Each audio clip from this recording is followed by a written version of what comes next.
In 1992, a young mother was gunned down in front of her children. Police searched for answers but found nothing. Then family members offered a startling clue. It would take local and federal agents to untangle an intricate web of money, drugs, and murder, to capture the architects of a heartbreaking crime.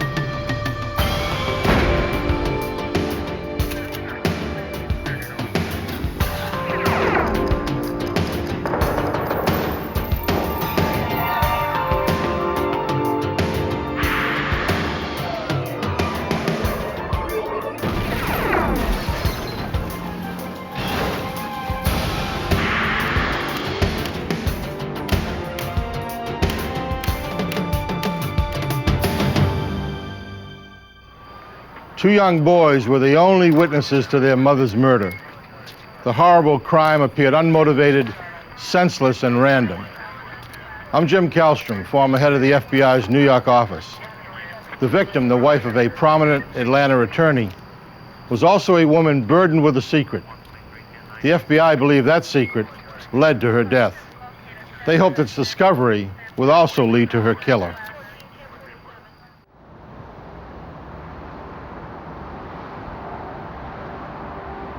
November 29th, 1992, Atlanta, Georgia.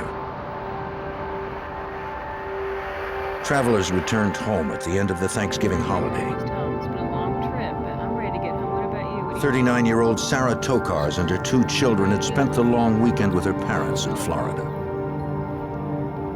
Her husband, a well-known lawyer and judge, was away on business.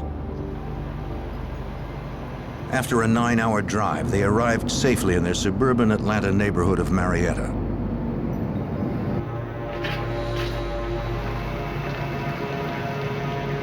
The house was dark as they pulled into the driveway.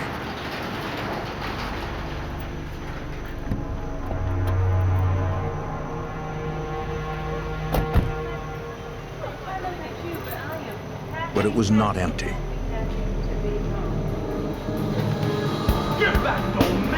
Sarah did not see a man waiting in the shadows of the garage. He brandished a weapon. The gunman forced Sarah back into the SUV. The terrified woman had a 6-year-old at her side and a 4-year-old still asleep in the car. She had no choice.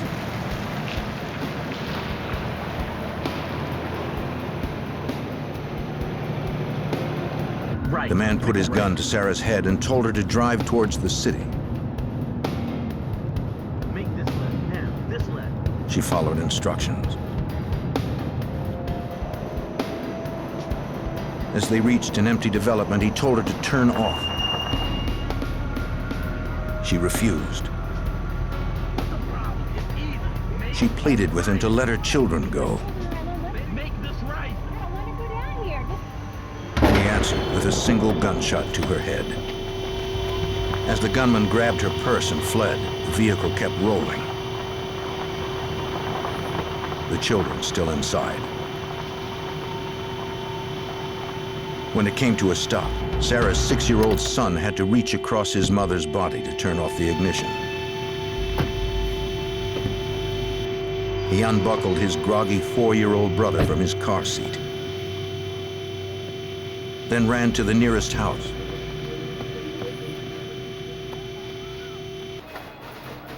There, a neighbor called 911.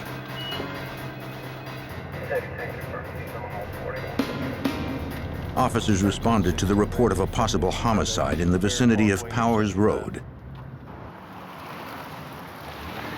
Cobb County Police were dispatched immediately.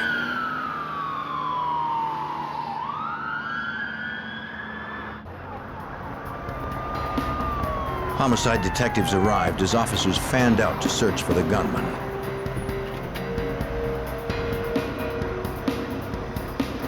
Police briefed them on the spot. What do we have going on? The two young boys who witnessed the shooting identified the victim as their mother, Sarah Tokars. Their father, Fred Tokars, was out of town. Police were already trying to contact him. Forensic technicians examined the vehicle where it had stopped. There might be trace evidence outside as well as inside the car. An analysis confirmed what the boys had told police. The gunman was sitting directly behind Sarah Tokars when he pulled the trigger. Blood spatter patterns suggested he had used a shotgun.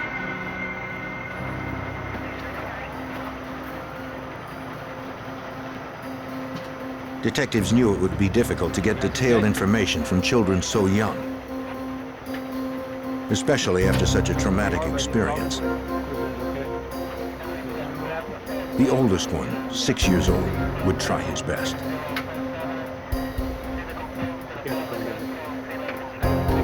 He said the killer was a black male, wearing jeans, a sweatshirt, and a cap. He could not be more specific. The boy didn't know which way the killer had run after he grabbed his mother's purse. But he said the weapon looked like a pirate's gun that you would see on TV. And we'll get in touch with them. Detectives were not sure what he meant. Maybe the autopsy would tell them more.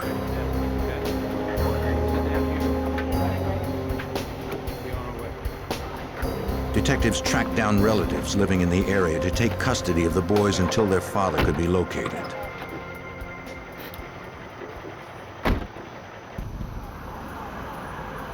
Police learned the family's address by running the plates on the vehicle. They continued the investigation at the Tokars' home where the abduction had occurred.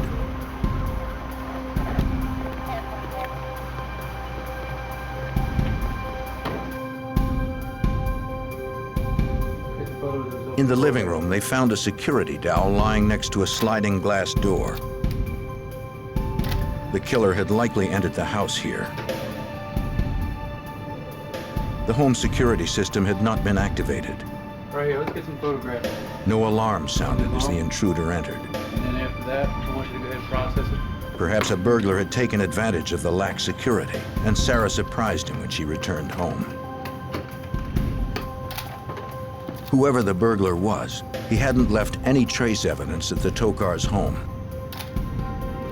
There was little to go on, according to Cobb County Chief Detective Arthur Allred. At this point, we just really didn't know what happened. This was in a upper middle class neighborhood. This was a mother with her 2 children, and this type of crime was just didn't occur in this area at all. The most serious crime we had probably vandalism. So initially, we were really baffled as to what had happened and why.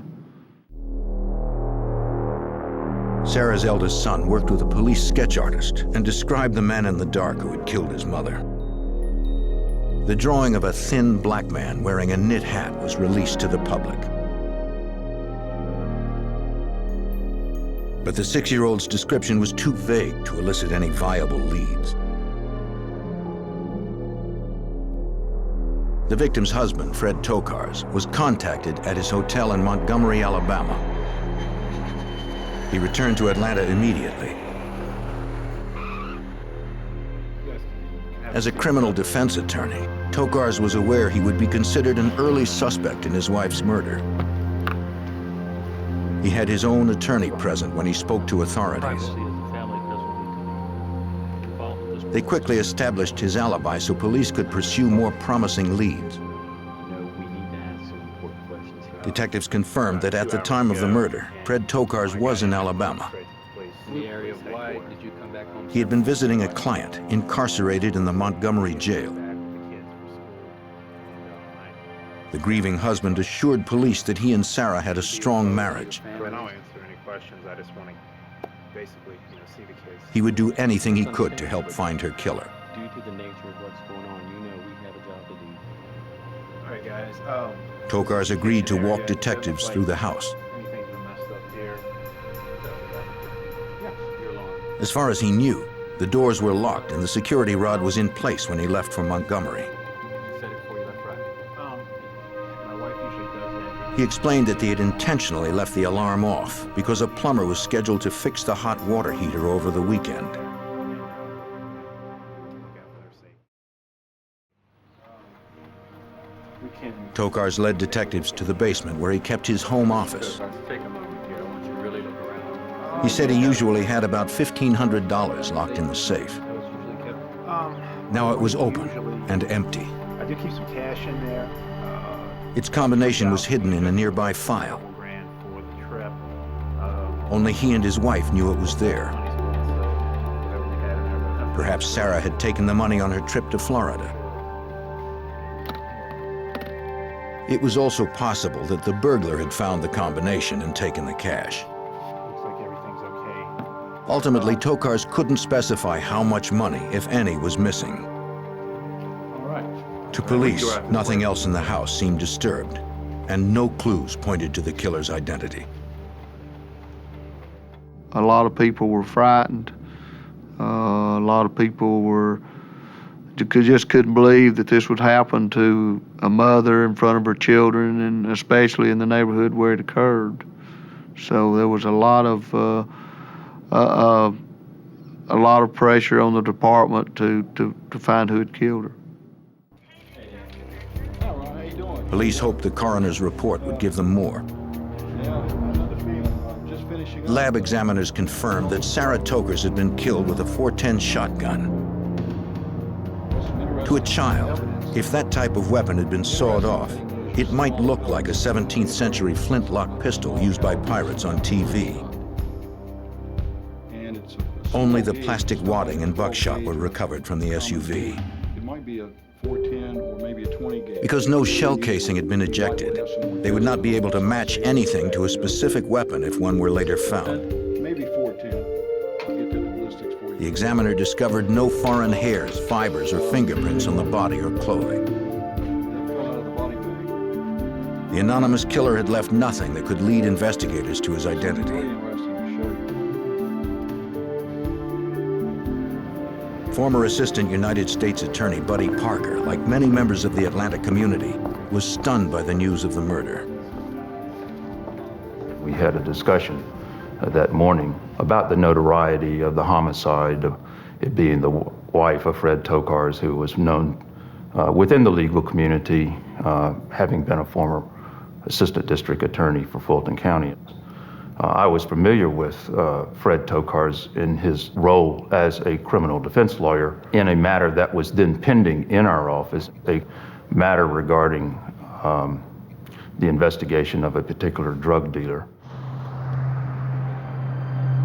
Fred Tokars' lucrative criminal defense practice brought him into contact with many men accused of federal drug charges.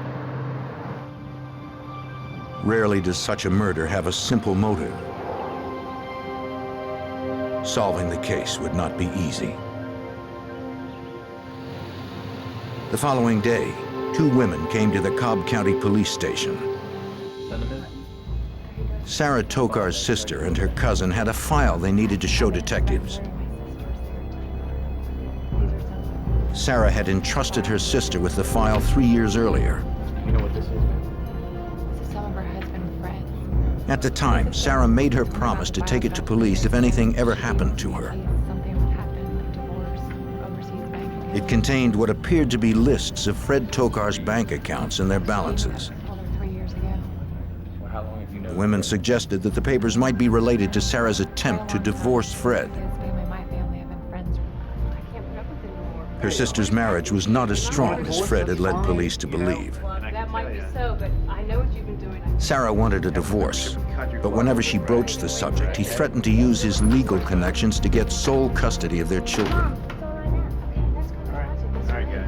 Let me tell you something. Sarah was You can have a trapped. divorce, but you'll never see the If kids she ever again. hoped to divorce Fred and keep her children, she needed leverage. Well, in case there was a divorce. After the incident, Sarah had secretly copied some of Fred's files and gave them to her sister for safekeeping. For quite a long time. She suspected they outlined illegal activities he might be involved in. Liar. Wasn't treating my sister. If that were so, they could be her only leverage against him in court. She went to his office. Some of the information you Investigators reviewed the files carefully. Perhaps they would help police determine whether Sarah Tokar's death was a botched robbery or a carefully planned conspiracy. Cobb County detectives called the FBI office in Atlanta for help. They hoped that Special Agent Michael Twible could determine if Fred Tokar's bank statements were somehow linked to the murder. We were contacted by the Cobb County authorities concerning the documents they had discovered, which were brought to them by Sarah Tokar's sister and cousin, which revealed that Mr. Tokar's, her husband, had been involved in setting up offshore bank accounts and offshore corporations. It would take time for Agent Twible and his team to unravel the names and finances on those documents to see if they had something or nothing to do with the death of Sarah Tokar's. On December 3rd, 1997, 4 days after the shooting, Sarah Tokar's was laid to rest. Her 2 children were left motherless. Investigators still had no leads that pointed to the identity of her killer. Whoever had killed the young mother was still out on the streets.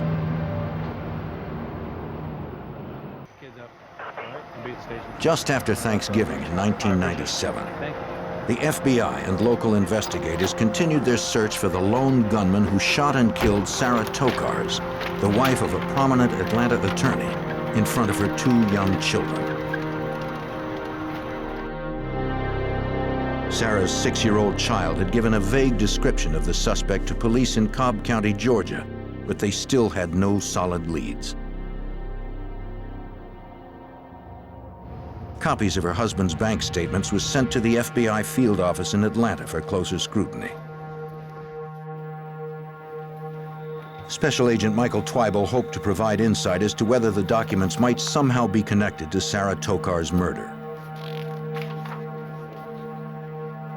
Once we reviewed these documents, it revealed that Mr. Tokar's had set up offshore banks and corporations not only in the Turk and Caicos, but in Montserrat and in the Bahamas. These documents also showed that he had set up numerous corporations and nominees' names in the Atlanta, Georgia area. Nominees are people who in name only head dummy corporations for purposes of money laundering. Although Fred Tokar's had never been accused of money laundering himself, he was an expert on the subject.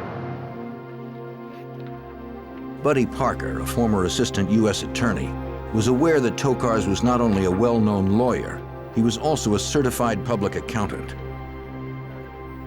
Fred Tokar's was known within the Atlanta legal community as a person who held himself out to be an expert in money laundering, and in fact conducted lectures for law enforcement authorities at the state level on money laundering. Investigating the finances of a man like Fred Tokar's would be a delicate business. He was well-liked and well-connected among Atlanta's power elite.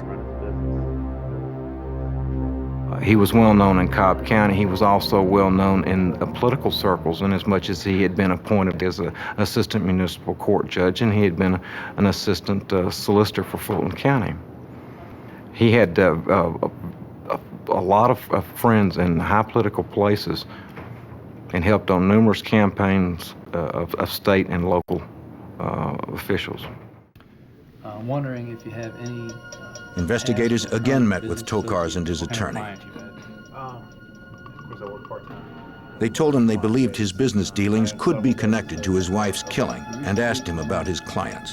Has your wife mentioned anything to you about anyone that she... Fred Tokar's admitted several were violent drug dealers who operated in dangerous circles. One in particular was reputed to have been a major cocaine supplier in the Atlanta area.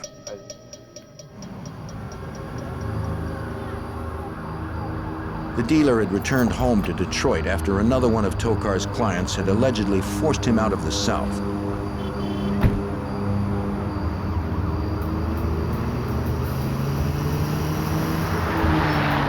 Not long after, he was gunned down in front of his mother's home. The murder weapon, a handgun found later in a nearby alley, had been traced back to a gun shop north of Atlanta. Tokars suggested that the dealer's remaining crew, or even those who murdered him, could have had Sarah killed to send a message to the lawyer. We can arrange something and get it over to you. Detectives secured a warrant to search the attorney's office to see if they could find any link to the killer in his papers.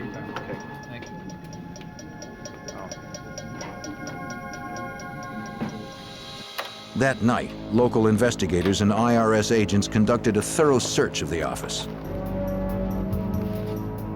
They confiscated files, datebooks, and business calendars dating back several years, but found no direct clues to the murder. In the margins of Tokar's datebooks, agents did find notations of offshore accounts. The total deposited in these accounts far exceeded the amount Tokars claimed on his taxes each year. It looked as if Fred Tokars had used his expertise in money laundering to his own financial advantage. Local and federal officials met with representatives of the Atlanta United States Attorney's Office. They suspected Fred Tokar's illegal activities went far beyond money laundering. Money laundering was already on our radar screen, if you will. Secondly, now we have evidence coming out of the Tokars' home of offshore bank accounts. With those two clear facts, we felt that there was a firm basis to open an investigation formally on Fred Tokars. Parker learned that in August of 1992, the DEA had arrested one of Tokar's clients in a sting operation. His name was Anthony Brown. Brown had a reputation as a cocaine dealer in Atlanta. The day before, agents had intercepted one of his couriers in Texas and seized more than 100 kilos of cocaine. Inside the trunk of Brown's car, agents found $50,000 in cash. They also found documents revealing Fred Tokars was more than Brown's defense attorney. He had incorporated an Atlanta nightclub for the drug dealer. It was believed by law enforcement that the nightclub was a front to help launder the drug proceeds of the drug trafficking organization that Brown was a member of. DEA agent Jeff Dahlman had participated in the sting operation to arrest Brown. Parker hoped Dahlman's drug trafficking case would help with the murder investigation. What had happened as a result of the homicide of Mrs. Tokars was that the light got turned on Fred Tokars' past of what he had been doing for the past several years. And what was illuminated was that he'd been involved with several drug traffickers in the Atlanta area.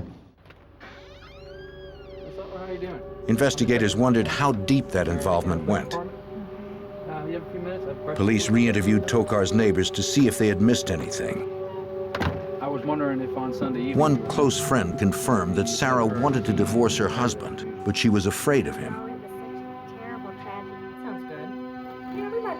Not long before she was murdered, Sarah confided that she had found some of her husband's documents that seemed suspicious. According to the neighbor, Sarah said these weren't simply lists of offshore accounts. They were stronger proof of criminal activities. Hey, listen, I need to give you a call back. Yeah, just a few minutes. About a week and a half before Sarah Tokars' murder, Sarah Tokars explained to her that she now had the goods on Fred, that she had found documents or records that indicated he had engaged in or was engaging in tax evasion, and that she was going to go to the authorities with this information and she could then get a divorce. If Sarah had confronted her husband with the evidence, it might have motivated him to harm her. Investigators additionally found the name of a Tokars private investigator. The PI admitted to agents that Tokars had hired him to approach drug dealers about laundering their profits. He was listed as one of the owners, along with Fred Tokars, of another Atlanta nightclub, according to Special Agent Michael Twyble. We determined that he was an owner of a company, but through our further investigation, we realized that he was a nominee. And when I say the word nominee, I mean the fact that he was delegated to the person being legally responsible as being an owner of the club, but in actuality, he was not. Fred Tokars had constructed the entire scheme. According to the Private Eye, Tokars courted reputed drug dealers like Anthony Brown, men who had a lot of cash, but no place to invest it without raising suspicions of the IRS. Tokars, a money laundering expert, proposed depositing their drug profits in offshore accounts and in businesses like clubs that operated primarily on a cash basis. The money could then be filtered through legitimate financial institutions. And the way you would launder the money is, even though it's still in cash, you would pay entertainers on paper $15,000, when in actuality you paid them $5,000 cash. Tokars would receive thousands for each transaction. He was actively involved, knowing that these people were drug traffickers and what they were doing with their money. The object was to open corporations, mainly nightclubs, cash businesses where they could easily hide their assets, where they could easily run their drug proceeds through them. Authorities believe the connection between Fred Tokars and drug traffickers had somehow led to his wife's murder. But the details were elusive. Get back in that car now! Weeks after the murder of Sarah Tokars, a man capable of murdering an innocent mother in front of her children remained at large.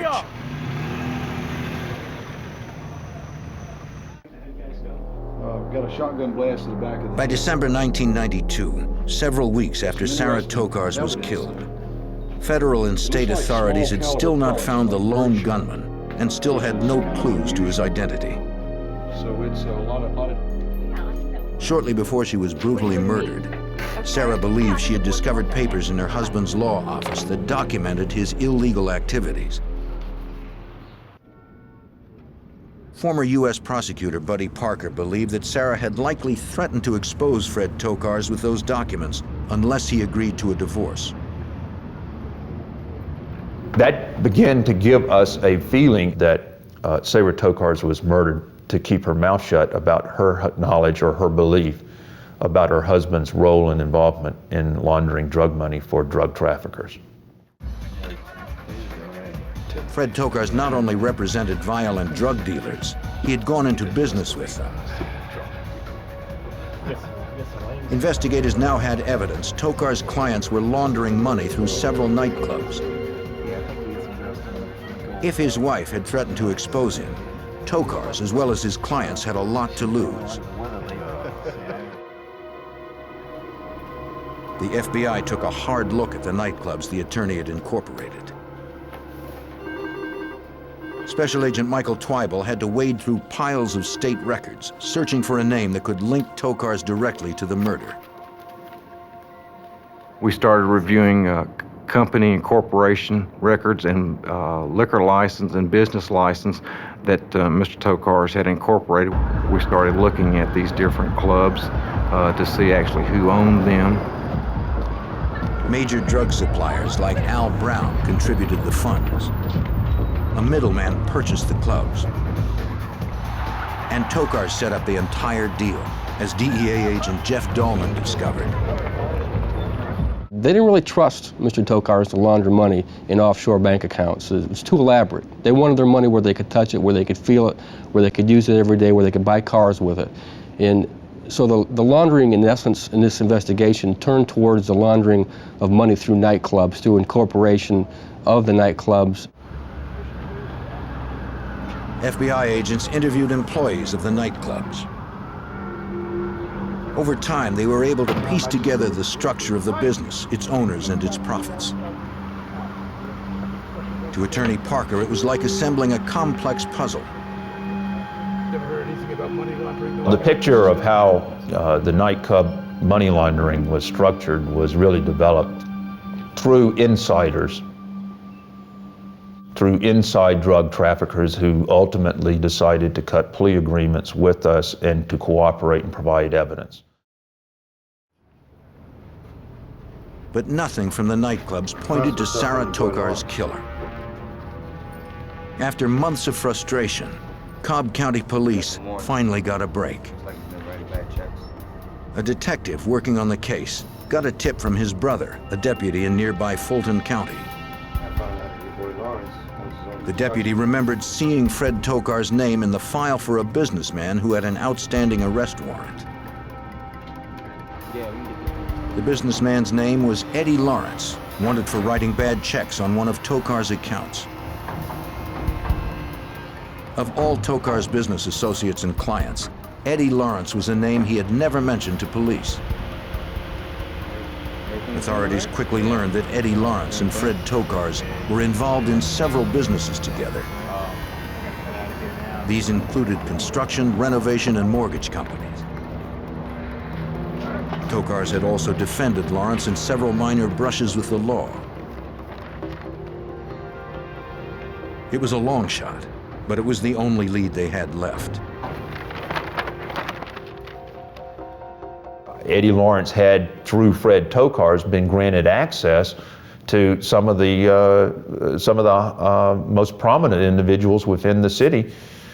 Fred would take Eddie to some of the big political fundraising functions, and all of a sudden Eddie was, like I said, he's very presentable. He could certainly mingle and not be embarrassed at cocktail functions and things, and engage in conversations, and so he was living this wonderful life, and the way he got there was through Fred Tokar's. A few days later, the young businessman agreed to questioning after police discovered records of calls between he and Tokar's on the day of the murder. Eddie Lawrence said he had been in business with Fred Tokar's for almost a year. He claimed the phone calls were all job-related. He knew nothing about Sarah Tokar's murder. The detectives had Lawrence arrested on the bad check charge and then released him on bond. They wanted to see which one of Tokar's associates got nervous when they heard Lawrence was being investigated. This is a shock to me when I heard about her death. The plan worked. A confidential informant contacted police.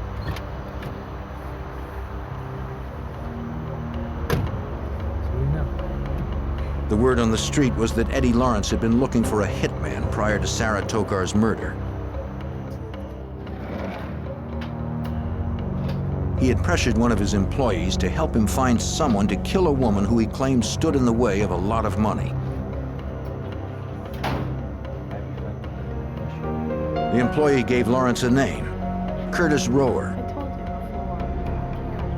Rower was a drug addict with a long rap sheet including armed robbery. He needed money. Maybe he'd be interested. Although the informant didn't mention Fred Tokar's by name, investigators finally had a potential link between the victim's husband, Eddie Lawrence, and a hitman.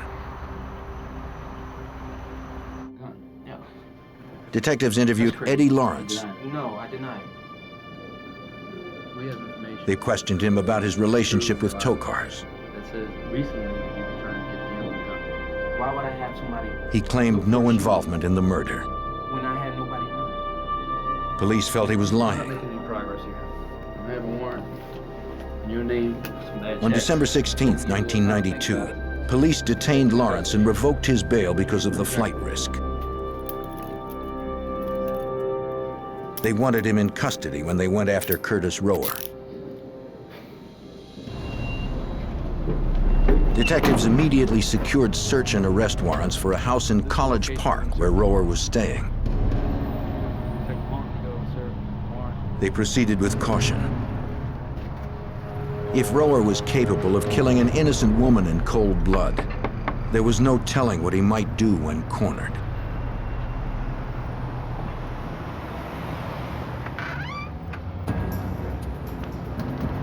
On December 22, 1992, 3 weeks after a mother of two was murdered, Cobb County Police circled a home in College Park to arrest suspected hitman Curtis Rower.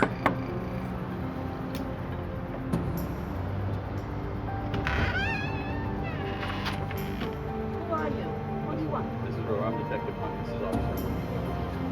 The woman who answered the door said she wasn't sure if Rower was home.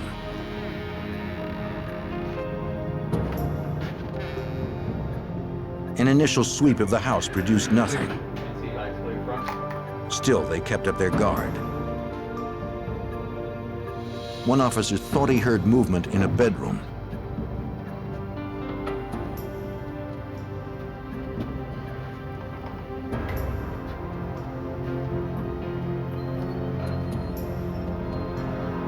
Curtis, you're in the bed. You see your hands.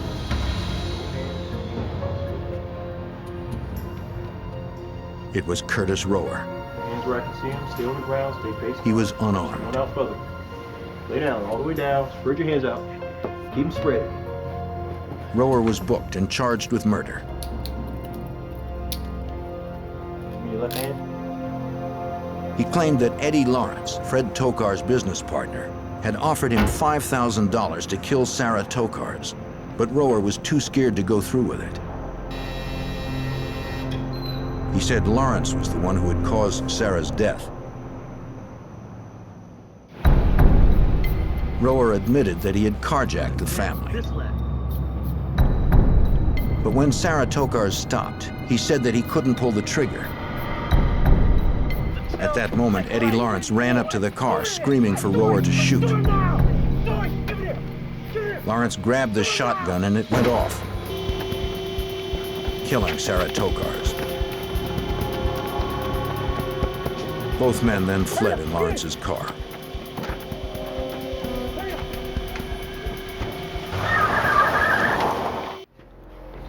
Though police believed Rower was downplaying his role, Sarah's 6-year-old son was the only other witness they had to refute his claim. He remembered only one shooter. The boy would be forced to identify the man who terrorized his family from a lineup unless Eddie Lawrence corroborated Rower's story. Authorities charged Eddie Lawrence with conspiracy to commit murder, but Lawrence refused to confirm or deny Rower's statement. Hello? Cobb County Police notified Fred Tokars that Eddie Lawrence and Curtis Rower had been formally charged with his wife's murder. Eddie Lawrence. He received the news at Sarah's parents' house in Florida, where he was vacationing with his sons for the holidays. Who was on the phone? It's the police. They've arrested someone for the murder. Thank God for that. His relatives later said that while the rest of the family expressed relief, Fred Tokars did not. He seemed despondent. The arrests of Lawrence and Rower had made national headlines. Tokars was caught in that same spotlight and refused to give any statements to the press. Because the suspected hitman's story conflicted with Tokar's son's version, the 6-year-old was asked to view a suspect lineup. Police explained that though he would be able to see 5 men staring at him, they would not be able to see him. The one-way mirror would prevent that. When the child said he was ready, investigators called for the men. All of them resembled the boy's description of his mother's killer. Okay, Michael. One of these gentlemen may be the person. Detectives reassured him that he could take as much time as he needed. You should take your time.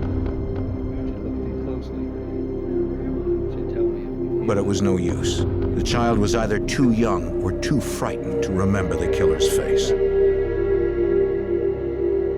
When relatives tried to reach Fred Tokars in Florida to inform him, he was nowhere to be found. Fred left the company of his in-laws and returned to his hotel room where no one heard from him. And the following morning, they tried to raise him on the telephone. They tried to find him, and there were no responses.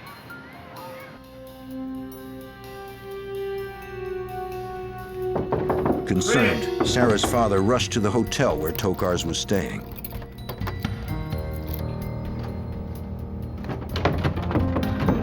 Fred! Fred! Fred! Fred Tokars had swallowed a handful of sleeping pills and washed it down with beer.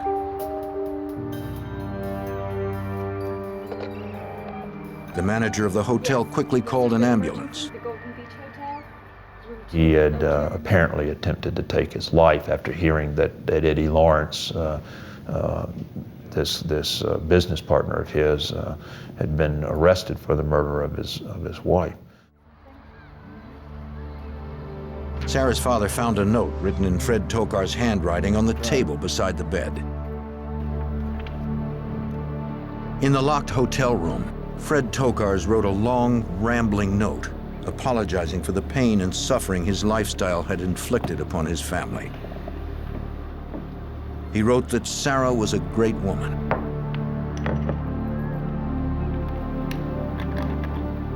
Then, on the day before Christmas Eve, Fred Tokars swallowed a handful of sleeping pills, enough to kill him. Fred Tokars lay on the bed, barely breathing. If he died, the truth about his wife's murder might die with him. Come on, Fred. Yes. Yes, there's been emergency. In late December of 1992, Fred Tokars, the once prominent Atlanta attorney now suspected in his wife's murder, lay motionless in a Florida hotel room from an overdose of sleeping pills. He was rushed to a nearby hospital where they were able to revive him. Thank you for coming down today. After his release, he held a press conference. Really tough time for myself and also for my children. He told the public that he was very depressed and that the media was not making it easy. We did this terrible crime. Tokars had gone to the extent of establishing residency in Florida to avoid the attention. The whole way through this, so. But he believed that justice would soon be served. Mr. Tokars, may we have your comment on the arrest of Eddie Lawrence? The FBI believed justice would soon be served as well. Convinced that Fred Tokars had used his business associate Eddie Lawrence to hire a hitman to kill Fred's wife, Sarah, the team of federal and local investigators would use federal racketeering statutes known as RICO to prosecute Tokars. Building a RICO case to prove Sarah Tokars had been killed to protect her husband's illegal activities meant outlining those activities in detail. The RICO statute. It attacks basically this conspiracy of individuals who are out committing all types of different crimes, not necessarily together, but they're all for the benefit of this criminal group to exist, to continue to exist, and to make money. Looks like things are coming together a little bit. I appreciate all you. A federal grand jury named Tokars as an unindicted co-conspirator in the homicide. Yeah, we've come up with some. Though Tokars' partner, Eddie Lawrence, had remained silent after 7 months in prison, investigators hoped the public indictment might encourage Lawrence to testify against Tokars. Not long after, the Atlanta U.S. Attorney's Office received a phone call that Eddie Lawrence was ready to cooperate in exchange for sentencing consideration. We've got some work to do. Let's go. For Lawrence's long-awaited statement, investigators secured a remote location in Georgia that would be monitored by chopper surveillance.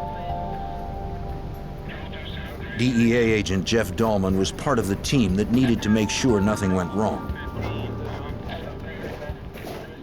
We were there before Mr. Lawrence was brought in.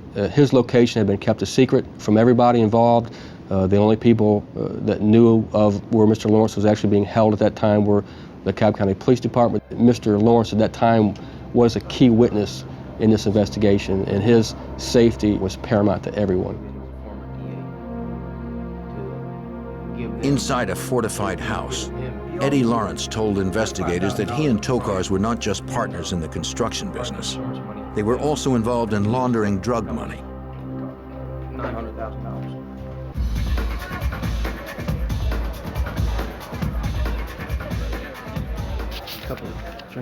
Lawrence told FBI Special Agent Michael Twyble the details of the scheme.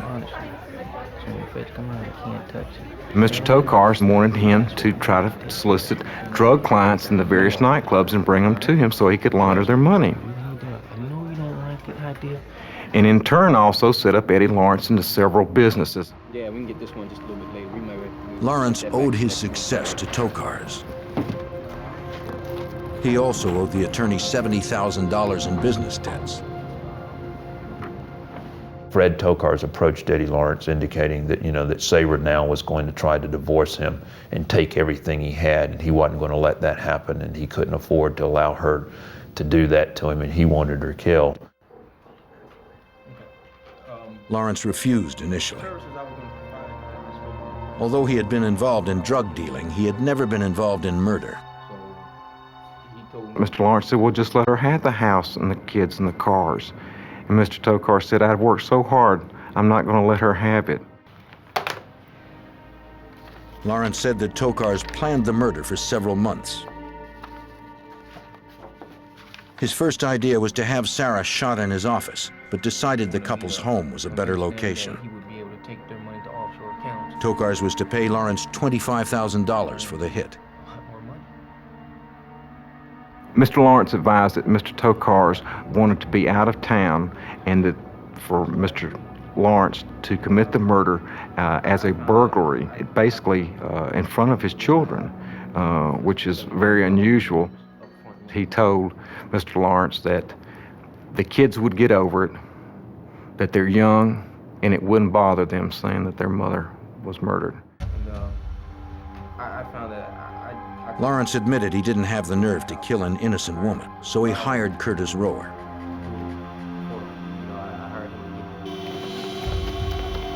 After Rower shot Sarah Tokars, Lawrence drove him away from the scene.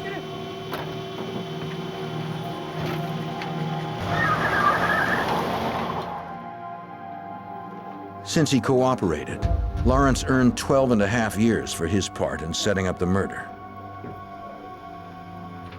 The hitman he hired, Curtis Rower, was sentenced to life without parole. For the time being, Tokars was still a free man. Mr. Tokars had custody of his 2 children. Our concern during this time and the rest of Mr. Tokars was that there could be some harm done to the children. And Mr. Tokars was aware that he'd been watched. The media was still down in Florida at the time. He knew that people were watching him daily, and we had to develop a plan to get Mr. Tokars out of the house where there'd be no harm done to the children or to himself, and tried to effect the arrest. The agents knew Tokars hated the press. They posed as reporters, lurking around the condo, hoping to elicit a response from the wanted man. And the game plan at that time was to have Mr. Tokars come out and check us out, which he had done previously to other people that had been parked in the area. The plan worked well. He came downstairs. He called the police.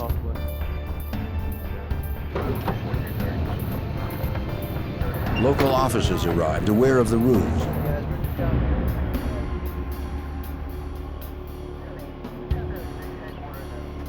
Fred Tokars emerged from his condo to file a complaint. What we need you to do, sir, is go ahead and put your hand on your phone. You're under arrest. Instead, he was arrested. Spread your legs for me. Fred Tokars pleaded not guilty to the charges against him. Go ahead and put your hand on. But separate state and federal juries found him guilty of racketeering, money laundering, murder for hire, and murder. He was sentenced to 4 life terms with no chance of parole.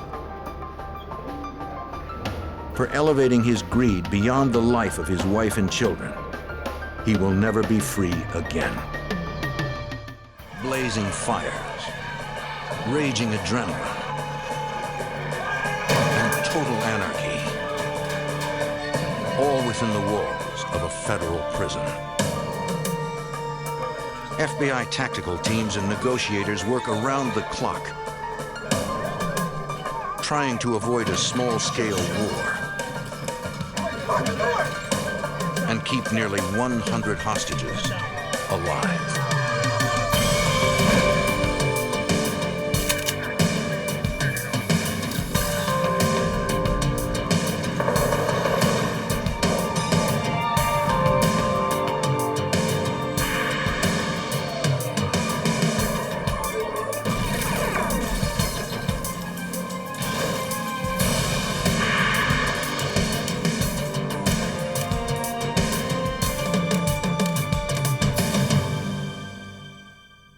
In the 1980s, the federal penitentiary in Atlanta housed some of the country's most notorious prisoners. 1,800 Cubans fleeing Castro's regime. 400 were hardened criminals. 200 were insane. I'm Jim Kallstrom, former head of the FBI's New York office. Castro called them undesirables. The U.S. government called them detainees. In 1987, they staged a bloody revolt. Now the FBI and special operations teams must infiltrate a burning prison to stop the violence before it rages out of control.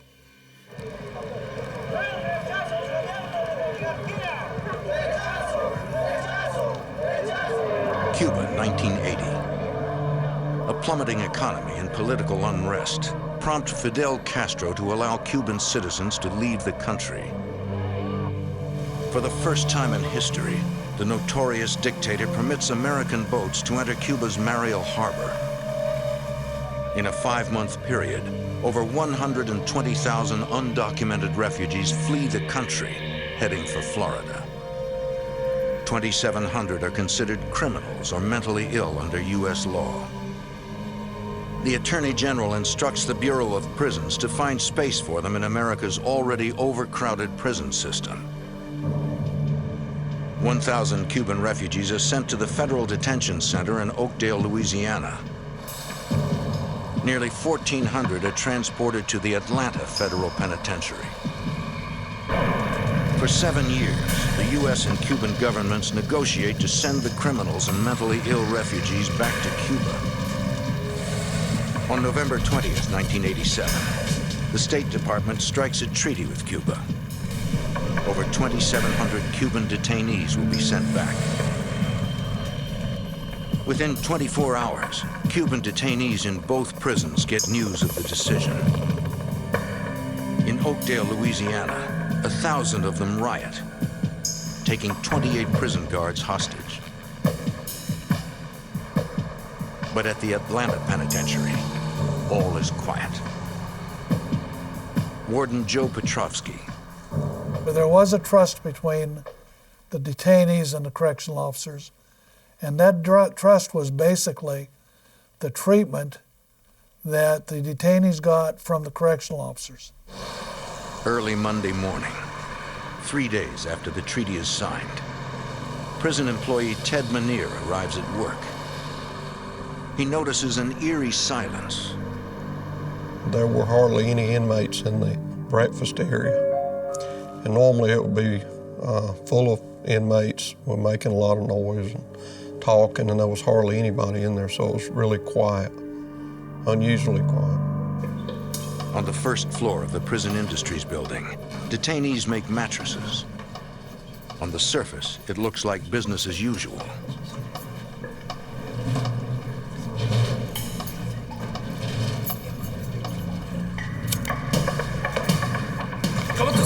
But in an instant, detainees overpower their guards and ignite fires.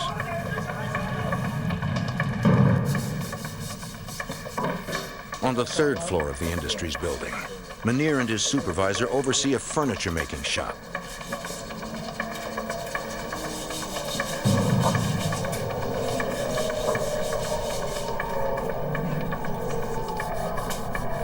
In a matter of minutes, the riot spreads to the rest of the floors.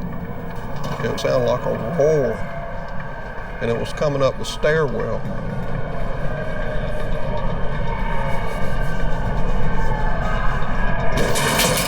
They got the door down, and they just came running in, and they had these hoods over their head, like they were made out of gray t-shirts or gray sweatshirts, and they just had holes poked out for their eyes so they could see. Manier tries to report the emergency, but he is attacked by one of the rioters. And I don't know if he was trying to hit me or just the telephone out of my hand, but he knocked the phone out of my hand that went across the room. Prison employees are facing their worst nightmare. Although they are well aware of the risks, they never thought it would happen to them. But we did realize there was a threat, but I guess you think you can control it. When you work with inmates, you get used to them, and sometimes you forget who they really are. The guards and factory workers are helpless. Unarmed and outnumbered, they face rioters carrying homemade weapons. The staff member notifies Warden Petrovsky of the crisis. Inside the wall, nobody carried weapons. The inmates always vastly outnumbered the staff. So if we had weapons in there, we could lose those weapons. The only weapons that we had was weapons in the tower. Petrovsky alerts the FBI and the prison's regional director. I try to give him an assessment of exactly what transpired and brought him up to date. As fire spreads throughout the Industries building, the detainees force the guards and employees into a tool cage and lock the door. We kind of thought that unless there's some miracle, that we would probably just burn up, because there's no way to get out of one of the cages. The riot spreads throughout the entire penitentiary complex. Enraged detainees capture guards, taking keys as they take hostages.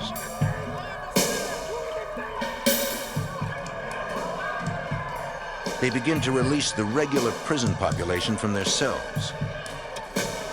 The riot is beyond containment. The detainees now control most of the central buildings. Rioters attempt to gain access to the main cell block, but guards lock down the sally port just in time.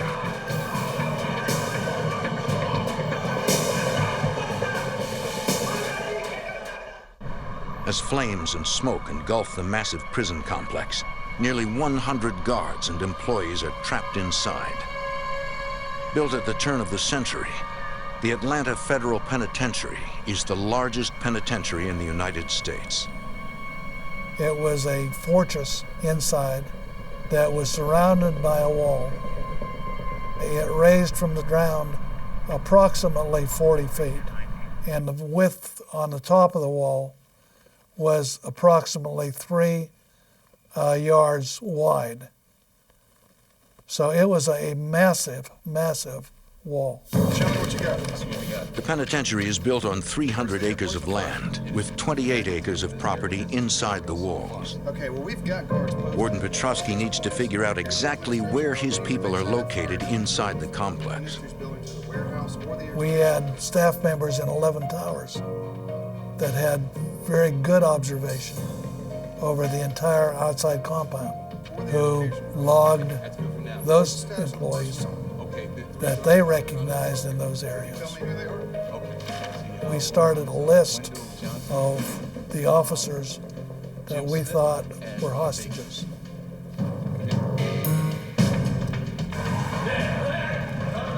Ted Manier and his colleagues are trapped inside an equipment cage in the burning Industries building.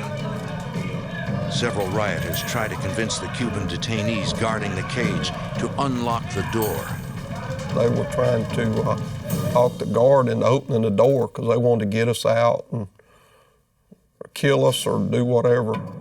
So the guard had to tell them that they couldn't open the door, and occasionally they would push one off for getting a little wrestle. But the raging fire threatens to destroy the building. So the rioters are forced to move their hostages to another part of the prison complex.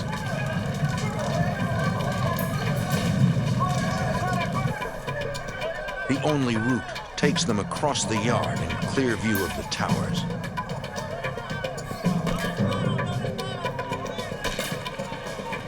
A tower guard spots what he believes are detainees threatening prison employees. There was a guy that was up ahead of me, and he got hit. I remember seeing him. He was a Cuban. He got hit right behind the ear. One of the hostage takers is killed, and 5 others are wounded. I was getting worried because the bullets were going pretty close around where we were. Chaos reigns as guards and detainees run for cover. They ran us across to the corner of the building where they couldn't shoot at us. And that time they took us in the chapel. Detainees force their hostages into a small room and lock them inside.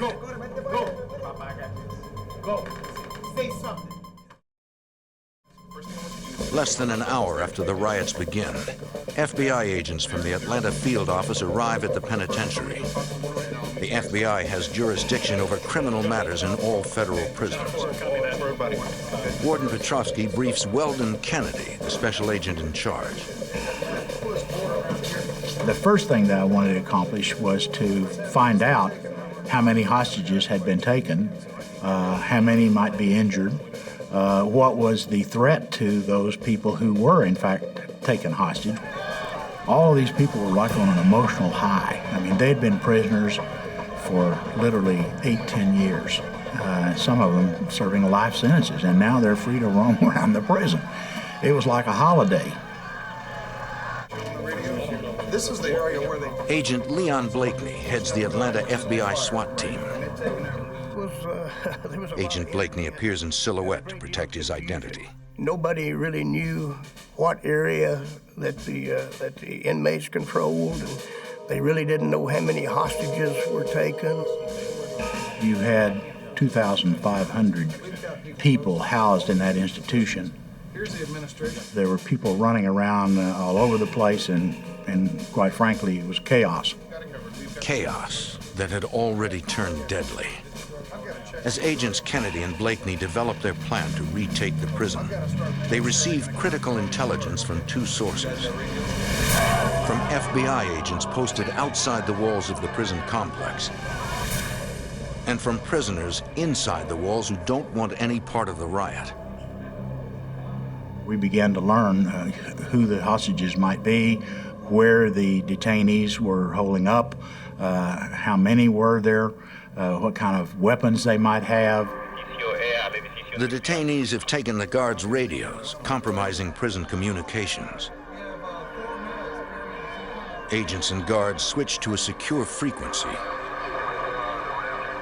2 white males and 2 black males. The situation is grim. Negotiations will be critical to resolving the standoff.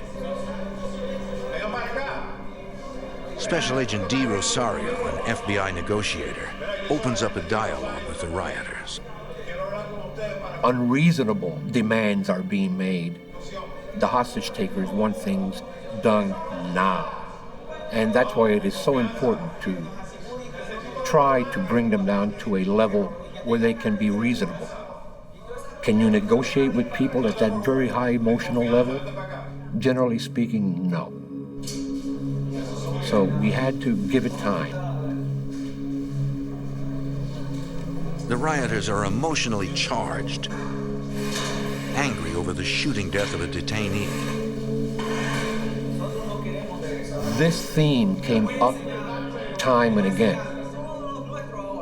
You killed one of ours. You had no reason to, and you killed him. And they wanted me to see the bodies, so I had the body brought out to where we were.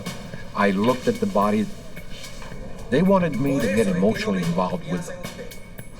And these 4 that originally came out to talk to me really were only speaking for themselves.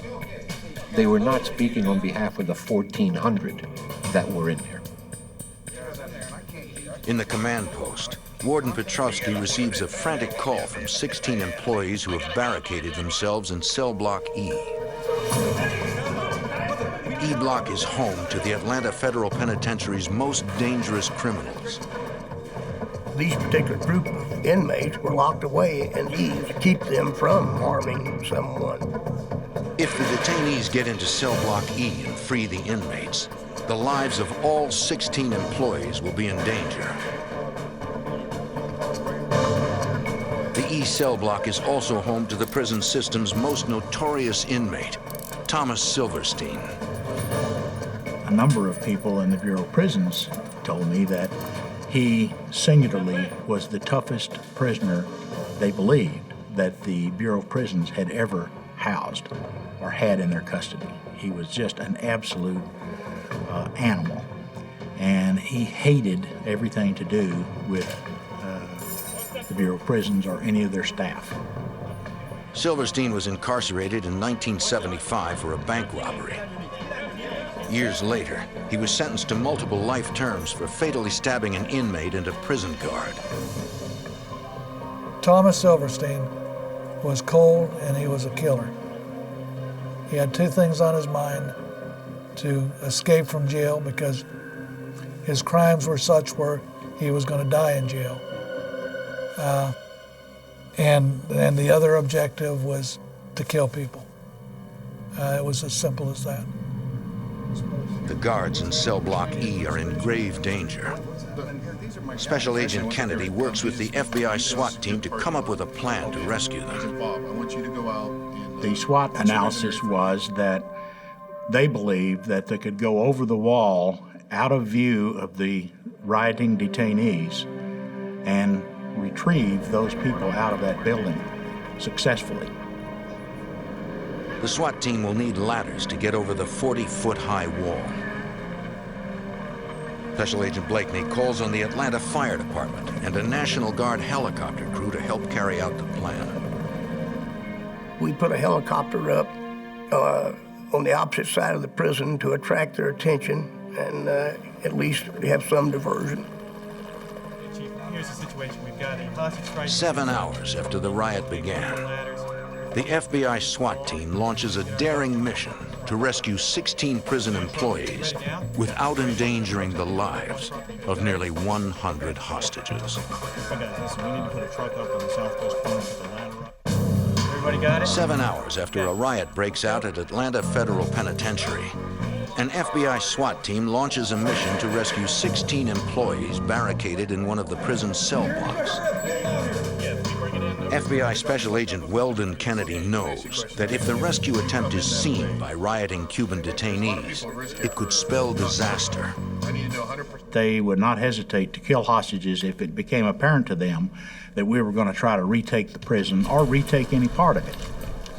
After scaling the wall, the FBI SWAT team approaches cell block E, home to the prison's most dangerous inmates. Guard, come out, guard! Guard, now! SWAT rushes the prison employees out of the building. Keep your head down. Identify yourself when you get down there. Across the prison yard, 27 employees, afraid for their safety, have barricaded themselves inside the prison hospital. Frustrated, they watch as their colleagues are escorted to safety. FBI SWAT team leader Leon Blakeney. You know, they're screaming, frantic, you know, come and get us, come and get us. The director of the Bureau of Prisons urges the FBI SWAT team to go back for the hospital employees.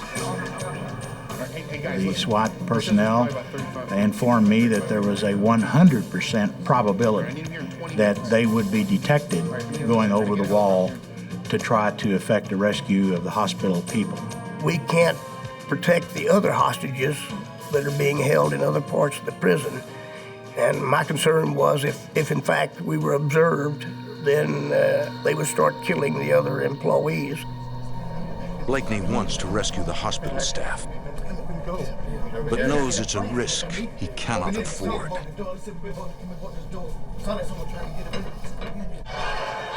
The detainees break into cell block E and release the inmates.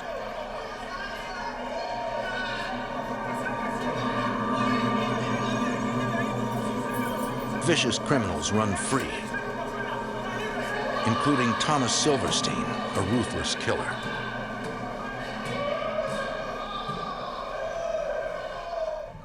As darkness falls, 3 buildings have been consumed by fire.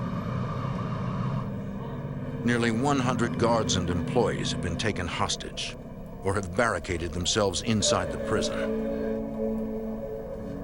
Prison employee Ted Manier is being held inside a room in the prison's chapel. So a man came up to the window, and he wasn't a Cuban. And the guy beside me said, "That's Silverstein." And he came inside, and he had a flashlight, and he started shining his flashlight. He shined the light on me, said, "Don't I know you?" And I told him, "No." I said, I've never seen you before. And he said, "You don't know who I am?" He looked worse than anything I've ever seen in any type of movie or anything. And when you look at him, you'd know he isn't a normal. There's something strange about him. He's really scary. Detainees finally distract Silverstein and he leaves without harming the hostages. On day 2 of the standoff, FBI Tactical Commander Danny Colson arrives at the prison. You could hear this huge roar. It was like a million bumblebees. You could almost feel the energy of those rioting prisoners. Colson started the FBI's hostage rescue team, an elite counterterrorism group in 1982. The HRT is law enforcement's equivalent to the Navy SEALs or the Army's Delta Force. The only unit in the United States that has a sophisticated explosive or thermal breaching capability is the FBI's hostage rescue team. But the HRT is already tied up, handling the riot at Oakdale. So I was going to a very difficult tactical assignment without the team I was used to commanding. Despite not having the hostage rescue team available to him, Colson must still develop a full-scale tactical rescue plan. He faces several obstacles. A prison is built to keep bad guys in. You have barred doors, you have steel gates. Well, these same type of things keep a rescue force from getting in. I needed help from the military, primarily from the Delta Force. Delta Force is the Army's Special Operations Unit, but using them at the prison would be illegal. The Posse Comitatus law was passed right after the Civil War, and that law prevents the military from being involved actively with their personnel in civil law enforcement. Barring approval from the White House, the FBI must rely solely on civilian law enforcement. Weldon Kennedy assembles over 400 SWAT members at the prison. We had SWAT teams from all around the country, Chicago, New York, as well as, of course, the immediate surrounding area. We figured that based on the capability we had, we were probably maybe an hour away from getting in to rescue the hostages.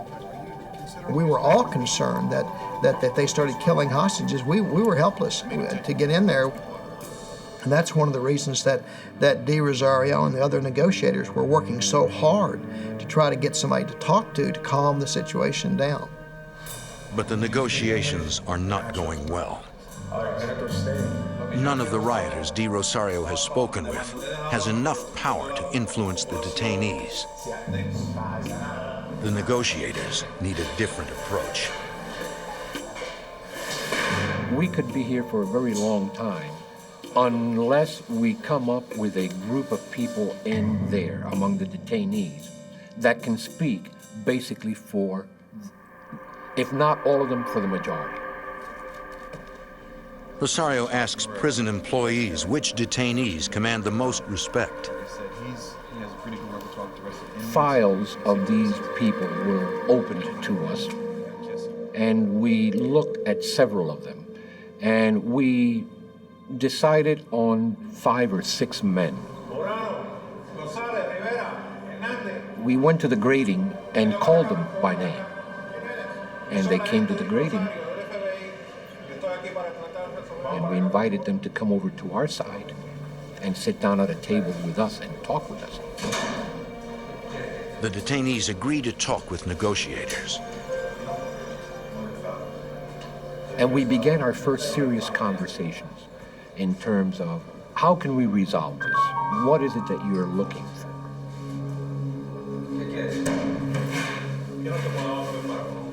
The number one demand that they had was that ultimately the Immigration and Naturalization Service conduct individual hearings for each and every one of them to remain in the United States. It's a straightforward request. Rosario agrees to pass it on to the Department of Justice. As the meeting ends, the negotiator uses a bit of psychology to help solidify the group's standing as leaders within the prison.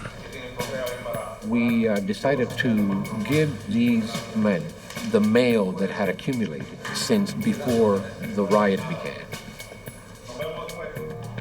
In the penitentiary, daily mail is an important link to the outside world. They went back in there, and we could literally hear the shouting of glee when these guys showed up with 2 bags full of mail. We believe it created in the minds of the others that these guys could get things done for them. And that's where it began. After that, we kept asking for the same men. Rosario is beginning to make progress, but negotiations go slowly. In the prison hospital, 27 trapped employees are out of time. Detainees are trying to break down the door of the hospital with a battering ram.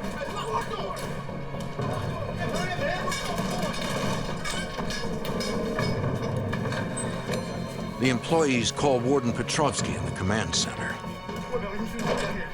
Warden Petrovsky relays the information to Weldon Kennedy. Detainees could break through the hospital doors at any moment. We had 27 people in there, and there was concern that once the hospital was taken over, they might be injured or even killed. So the ram is going, we can hear it as a matter of fact, banging the metal doors of the prison. Bureau of Prison officials worry about what could happen if detainees get access to the drugs and narcotics stored in the hospital. What about right here? Weldon Kennedy asks HRT Commander Danny Colson for a second assessment. I said, yeah, we can get them out. We can go over the wall.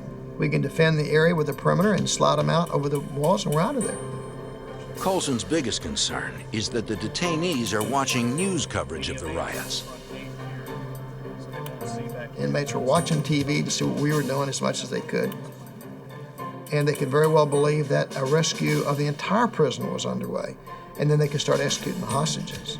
Hospital workers are moments away from becoming hostages, or worse. So here we have a huge dilemma. Do we go in and take those people out of the hospital and save them, or do we let them be taken hostage? Kennedy decides a rescue is too risky. My decision was based on all the information that I had. We will not go for the rescue. I will not authorize the rescue. And when he went back in and announced it to the Bureau of Prisons, I remember one Bureau of Prisons official storming past me and looking at me and said, if those are FBI agents, you'd go get them. And I said, no, he wouldn't. Weldon Kennedy wonders if he has just signed a death warrant for 27 innocent people. For 2 days, a riot rages at the Atlanta Federal Penitentiary. Dozens of Cuban detainees now control the prison. 27 Bureau of Prison employees are trapped in the prison hospital. Weldon Kennedy, special agent in charge of the FBI's Atlanta field office, makes a tough decision. If we entered the penitentiary, if we tried to retake it, there was a threat they were going to immediately kill them all. Kennedy decides not to launch a rescue mission. 2 hours after the decision, communication is lost with the employees in the prison hospital. It's the warden. Pick up if you hear me. I knew that if anything happened to any one of those 27 people, that I would forever live with that as being the person responsible. Guards stationed at the prison towers gather intelligence as detainees move hostages across the prison yard. One guard calls the FBI command post with a disturbing development. A group of detainees is dragging acetylene tanks into a basement where they can access the prison's utility tunnels. Danny Colson is the FBI's tactical commander at the scene. They might be able to bring those tanks, get enough of them underneath our command post where the tunnels ran, and cause an explosion which would have decimated the command post and maybe have allowed them to escape. Colson and the FBI SWAT team prepare to go down into the tunnels. The tunnels were designed for two purposes. One is all the utilities went through the tunnels, the steam pipes, the electrical pipes, and they were big tunnels. There were also ventilation tunnels that started big enough for a man to walk in standing up and ended up only a few inches high. Colson and SWAT team leader Leon Blakeney have no idea what they will encounter once they are inside. Prison maps aren't reliable, and communication with agents above ground is not possible. As the team makes their way through the underground maze of pipes, they encounter a group of detainees. Leon Blakeney. Once we got in the tunnels, we discovered then that in fact the Cubans were in there. And oftentimes we'd come in very close proximity to them, within 10 feet of them. There would be a bunch of them and we'd confront them, and fortunately every time they'd turn around and run. The SWAT team is unable to find the acetylene tanks in the vast underground system, but they are convinced the detainees are exploring the tunnels for a possible escape route. We decided that the tunnel system was a real threat to the successful resolution of the crisis. Ultimately, we were able to station SWAT teams down there. The Chicago SWAT team handled one part of the tunnel system, and the Washington Field Office SWAT team handled another part of the tunnel system. On day 3 of the standoff, Danny Colson receives intelligence from agents with high-powered binoculars positioned around the prison. The detainees have moved nearly all the hostages to a building known as the American Dorm. Colson begins to formulate a tactical rescue plan. What do you think what can it... Outside the prison, crowds gather. Families of the hostages, the prison guards, and even the detainees wait for information about their loved ones. The media covers breaking news from the penitentiary. There was hundreds of media people there. There were networks, there was local TV. They established a tent city right across the street from the prison. A single reporter and a simple error threatened to bring the standoff to a violent end. Special Agent D. Rosario. The New York SWAT team was coming off shift, and the Chicago SWAT team was coming on shift, and they passed each other right at the steps of the administration building. And it looked impressive because there was two very large groups of armed men, all dressed in black. A local reporter in Atlanta is watching this and sees these 40 or 50 men dressed in SWAT gear going up the front steps, and jumps to the conclusion and says so on live TV that, well, there they go, looks like the FBI is going to retake control of the prison. When the detainees see the media report, they take immediate action. They brought several hostages out to the yard. And for the benefit of our cameras, so we could see them, they brought these hostages out and they poured gasoline over them. And then they took their cigarette lighters out and began clicking whilst literally screaming at us, "If you want to assault us, go ahead. As soon as you do, we're setting fire to these men." Without knowing it, a young journalist may have just made a mistake, that could cost the lives of nearly 100 innocent people.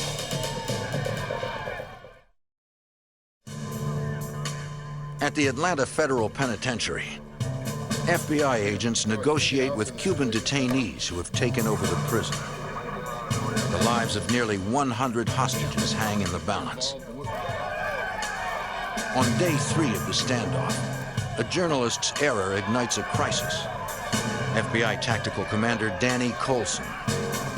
All along, our negotiators have been telling the Cubans that we weren't coming in, that we wanted to negotiate and wanted them to surrender, and now a reporter is saying we're coming in.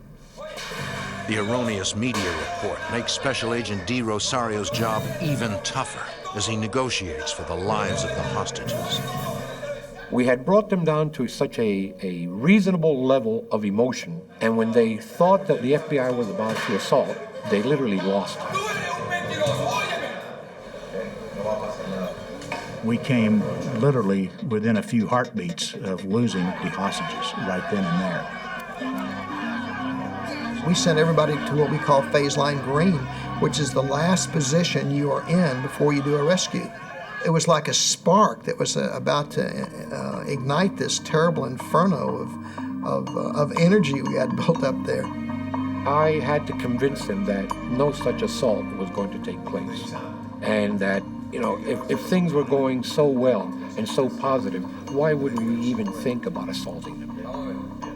After 3 tense hours, the rioters agree to continue negotiations and spare the hostages. We're just lucky that our negotiators were able to calm them down and we didn't have any loss of life. For Colson, the close call is a warning sign that the standoff could explode into a full-scale riot with very little provocation. At the end of day 3, he obtains presidential approval to deploy Delta Force in a civilian crisis. The Special Operations Team arrives in Atlanta disguised as FBI agents. There were 3 things that I desperately needed from them. The first was their breaching capability. They had all the breaching capability that would be necessary to get back into that prison to do a dynamic rescue. They had the ability to use explosives to blow steel doors down or blow locks out. They had the ability to use thermal devices to cut in an instant through steel and cable. The second thing I wanted was their sniper capability. When we went into that prison, if we had to go in, I wanted the very best snipers I could find doing cover for my men as they went in. The other thing is they have tremendous medical capability. They travel with a complete hospital. They set up with the doctors, nurses, emergency equipment, the latest state-of-the-art everything. If Delta Force or FBI teams engage the detainees in combat, the military hospital is prepared to treat any injury. They can bring their doctors right in with us. They can pop a chest and do open heart surgery right there in the premises if necessary. For the next several days, Delta Force snipers keep the detainees under constant surveillance. The rioters are working 24 hours a day, making weapons by the thousands. There's all kinds of steel inside the prison, and they're very resourceful with the equipment. They ground weapons into spears. Each one of them must have had at least 2 weapons.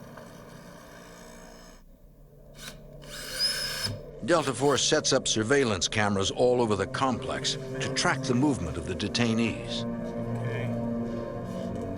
Agents look for ways to get closer to the areas where the hostages are being held. If the Cuban detainees decide to kill the hostages, the tactical team must be able to launch an assault on a moment's notice. We've got 2 people guarding the American dorm. This is not something where you play a video game and after it's over, you hit your reset button and everybody's alive again. You're talking about the lives of human beings here, and you have a tremendous responsibility to try to get those people out. Colson and Blakeney go back into the tunnels underneath the prison. One of the tunnels leads to the prison's electrical room. It's located right outside the American dorm, where most of the hostages are held. We were literally on the other side of the window from inmates that were right across the walkway from where the hostages were being held. By doing that, we moved our response time from half an hour to 10 seconds. It was a tremendous leap in our capability at that point. With the FBI SWAT teams and Delta Force in place, they will be in a better position to protect the hostages if negotiations break down. Until they start harming a hostage, there's no reason for us to try to gain forcible entry to save these people. We therefore will wait as long as it takes. The rioters have enough food to survive for up to a year. The day after Thanksgiving, they erect a Christmas tree on the roof of the building. That was very disheartening to us. Maybe they didn't intend it psychologically to be that way. We interpret it as we are going to be here through Christmas. On day 8 of the crisis, prison guards stationed in the tunnel hear the sound of a drill. One guard recognizes the voice of Thomas Silverstein, the most vicious inmate in the federal prison system.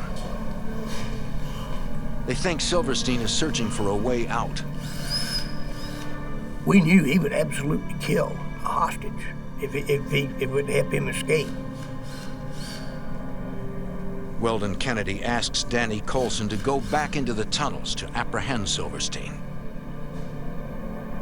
So we walked down the tunnel and we did a tactical formation going down the tunnel. We had lights on our weapons. Suddenly we noticed there was water on the floor, and then the water started getting deeper, and it was over the tops of our shoes, and then over our ankles and up to our knees. Then what we finally realized is that that tunnel was actually flooded. The water flooding the tunnels had been dumped by National Guard helicopters to fight the fires. Looking further into the tunnel, he can see water fills it to the ceiling. He knows there is no way Thomas Silverstein can be in there. And what they were hearing was there were tubes, ventilation tubes, that were above the water line. So the guards were actually hearing his voice, but we knew he wasn't going to get out. Still, Colson knows that Silverstein is as dangerous inside the prison as he is on the outside. He was a sociopath, and he'd proven he would commit murder. So had he done that, had he attempted to harm a guard or anybody else in there, it would have caused us to have to go in and launch a rescue we didn't want to have to launch. And again, we were faced with significant loss of life. Knowing Thomas Silverstein is such a dangerous wild card, FBI negotiator D. Rosario must convince the detainees to turn him over. United States, okay? I emphasized and kept re-emphasizing the fact that Tommy Silverstein could become a very grave liability to the Cuban detainees and to their cause and to what they were trying to attain. I was told that they would think about it. Rosario tells the rioters that until Silverstein is back behind bars, the hostages are in grave danger. As long as the vicious killer roams free, the standoff could come to a sudden and violent end. More than a week into the intense standoff with Cuban detainees at the Atlanta Federal Penitentiary, FBI negotiators worry that a dangerous American prisoner could jeopardize a peaceful end to the conflict. What I suggested to them was that at some point or another, it would be in your best interest to turn Tommy Silverstein over to us. Special Agent D. Rosario tries to convince the rioters that Silverstein is a serious threat to prison employees who are being held hostage. The American inmate is jeopardizing their position in the negotiations. A short time later, a large group of detainees appears at the Sallyport gate of the main cell block.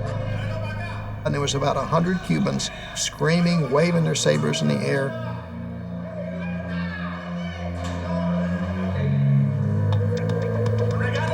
And I could see they had Silverstein.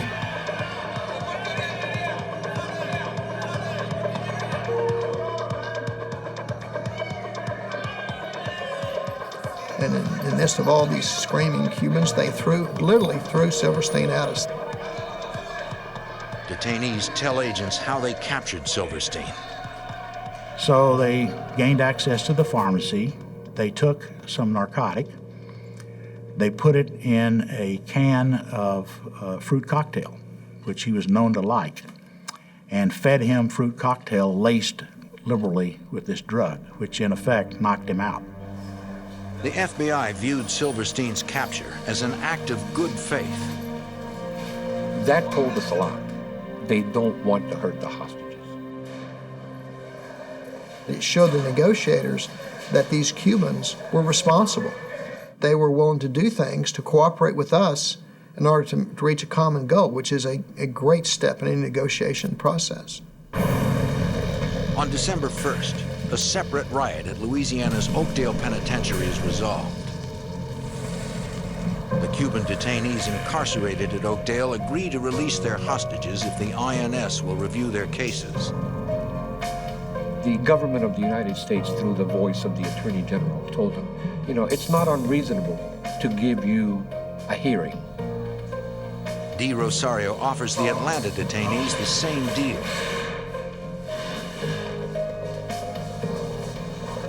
The hostage takers have gotten exactly what they want, but still, negotiations stall. Audio surveillance reveals the rioters think the FBI will not use deadly force to remove them from the prison, that they would have a fighting chance to overpower federal forces. The Cubans thought that the FBI and the other assets would come in with nightsticks and batons and just duke it out. The next day, Colson decides to send the hostage takers an indelible message.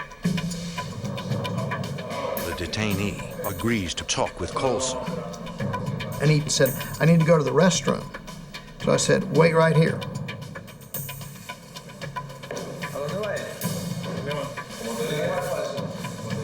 So I went around the barrier and I got the Marshall's SOG team and the New York City SWAT team. I got them all up and I said, put on all your gear and line up along the walls and look mean. And he walked around that barricade, and when he walked down that corridor, he literally jumped off the ground. I said, this is not going to be a nightstick duel with your swords. We're going to use deadly force.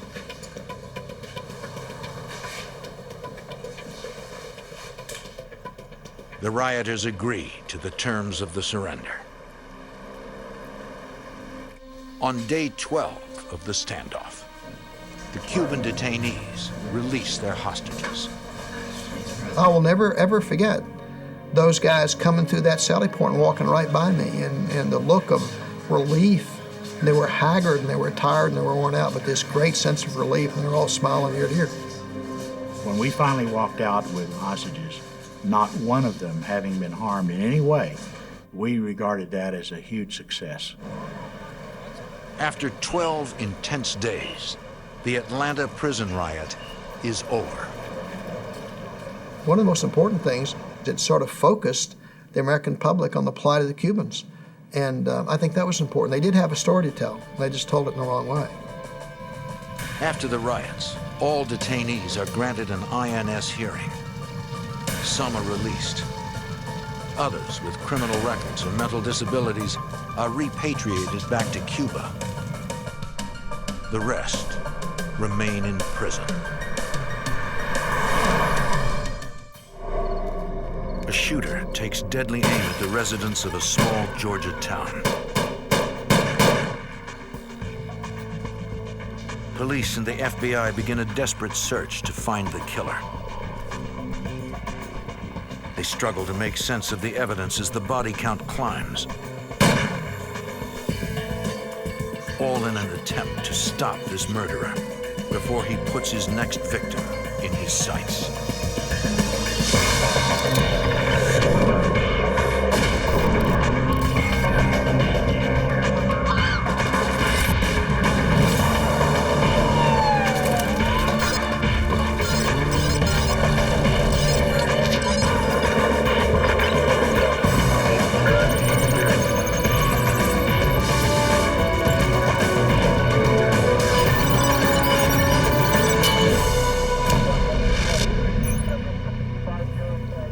In Georgia, a series of bizarre shootings terrorized the small town.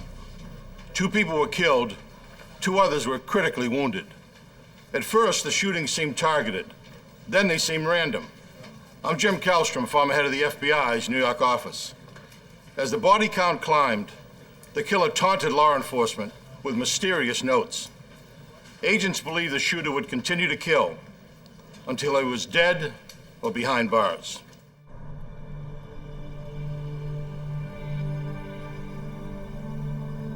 East Point, Georgia is just 7 miles south of Atlanta. It's a quiet city with a population of 40,000. East Point averages 6 to 8 homicides a year.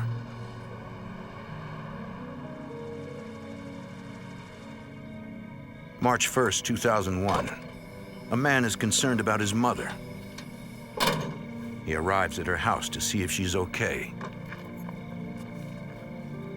He normally speaks to his mother by phone every day, but this day she did not answer his calls. Then he sees signs of foul play that lead to his mother's car. He makes a horrific discovery.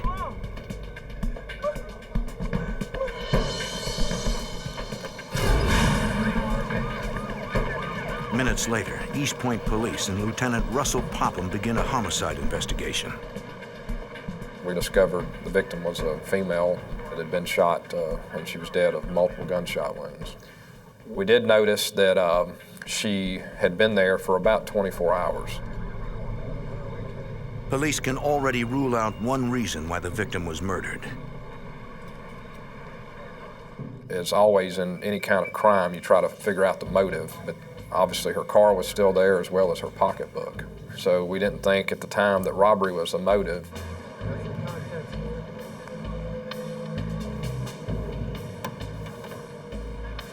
Detectives identify the victim as Pamela Clark. They also find a badge. The victim was a probation officer with the state of Georgia. She worked for the Department of Corrections and she supervised probationers. Since they have limited investigative resources, East Point Police request the FBI and the Georgia Bureau of Investigation to assist at the crime scene. FBI Special Agent Pete McFarlane is on a task force that assists local police departments with forensic analysis. A lot of the local police departments did not have the equipment such as Luma lights. We actually process vehicles for latent fingerprints. We process items that we pick up for latent fingerprints. Agent McFarlane finds signs Pamela Clark was shot at almost point-blank range. You could see where the person had shot right through the window, and glass had actually impaled the victim's face. So it was very close. I guess you could say it was an execution. The killer was both brutal and careful. East Point Police Detective Bobby Gray finds no bullet shell casings at the scene, despite multiple shots being fired. No shell casings could mean that there was a revolver. Until we know differently, we're going to assume either the person picked him up or he was using the revolver. Police believe the killer premeditated the murder because of the lack of evidence.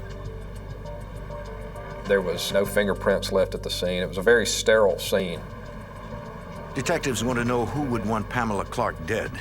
For answers, they turn to the victim's son. He spoke to his mother every day. But she seemed happy and never mentioned trouble with anyone, including her probationers. To investigators, it seems that the fatal shooting was a random attack. That night, detectives go door to door throughout the neighborhood. They're searching for anyone who saw anything suspicious in the last 24 hours.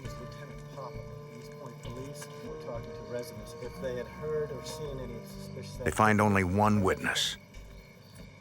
He was in the shadow, though, and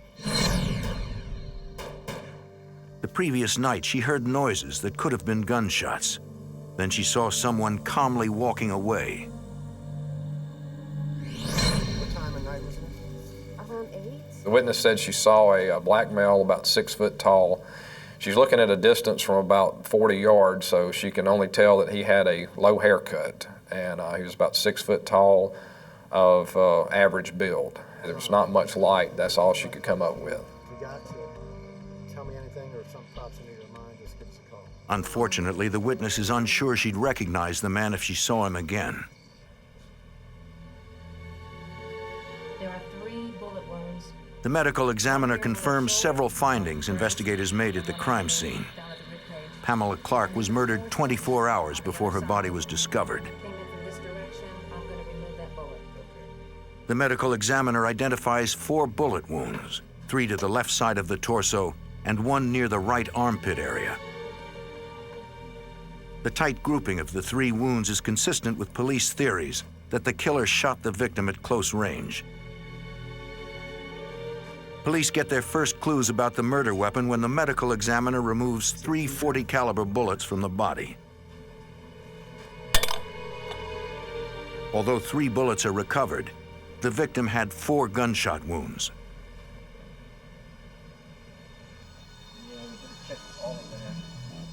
Investigators recover the 4th bullet from the passenger seat of the victim's car. It's also .40 caliber. Agents find the vehicle unusually cluttered with junk mail, bills, and other letters. The victim's son said his mother usually sorted her mail in the car after she picked it up from her mailbox. Agents also note a few other items. I thought she may have had some children in the car because there were some wrappers also in the vehicle.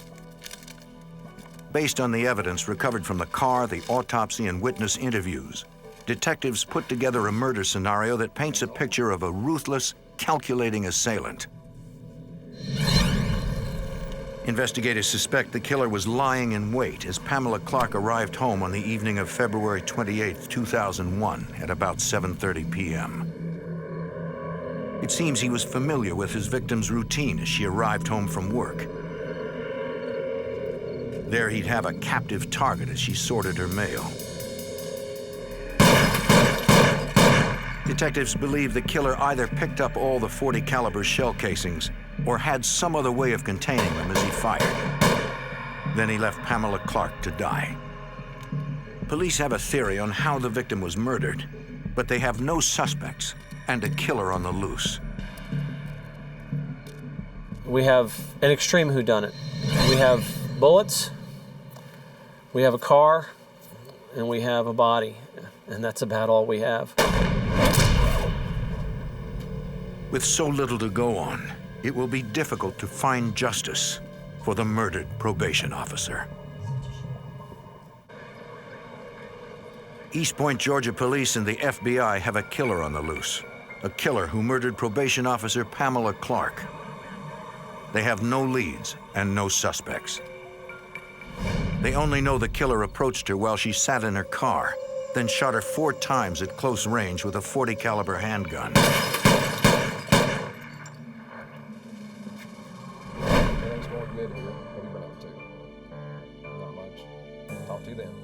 Investigators like East Point Police Lieutenant Russell Popham try to understand why someone would want Pamela Clark dead.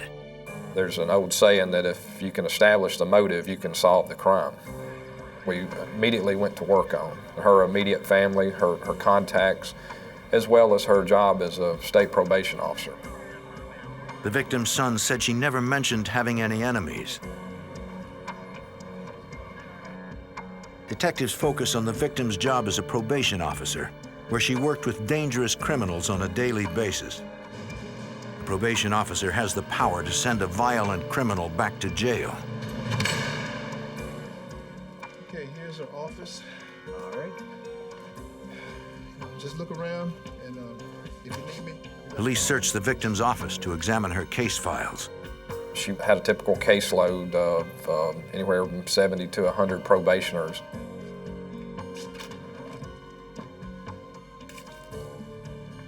So we looked to see if there was anybody on her probation list that maybe she was about to try and revoke the probation. This took about 15 days to go through the list. Detectives question each of Pamela Clark's probationers to find out where they were on the night she was killed. Yeah. Devereaux, I'd like to talk to you. About... You familiar with Miss Clark? She's your probation officer.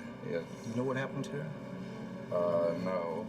Most of them are saddened to hear of her murder. Murdered? Yes. Where were you the night she was murdered? And she's like a mom to me and everything. I mean... What we found in interviewing her probationers is that she was a well-liked person, a very fair person, almost a mother figure. We heard that from several people that had committed some violent crimes, and they actually liked her as a probation officer. Don't go out of town. I'm not leaving town. Well, I'm going to be back and talk with you some more, okay? All right, no problem. But as police scour hundreds of case files, they discover a probationer who had both a motive to kill Officer Clark and the opportunity to study her habits. We were able to find one person that she was potentially going to revoke her or ask for his probation to be revoked because he had failed a drug test. And this person actually lived in her neighborhood. The probationer's name is Thomas Moulton.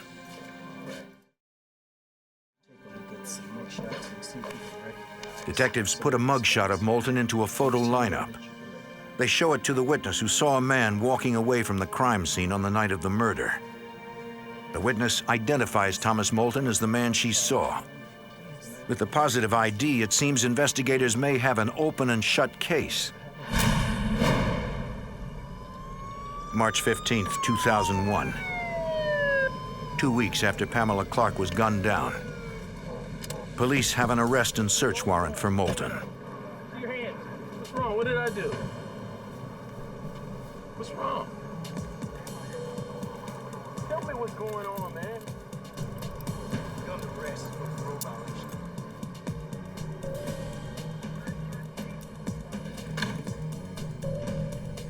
During their search of Moulton's house, investigators uncover a jacket like the one the witness saw on the night of the murder.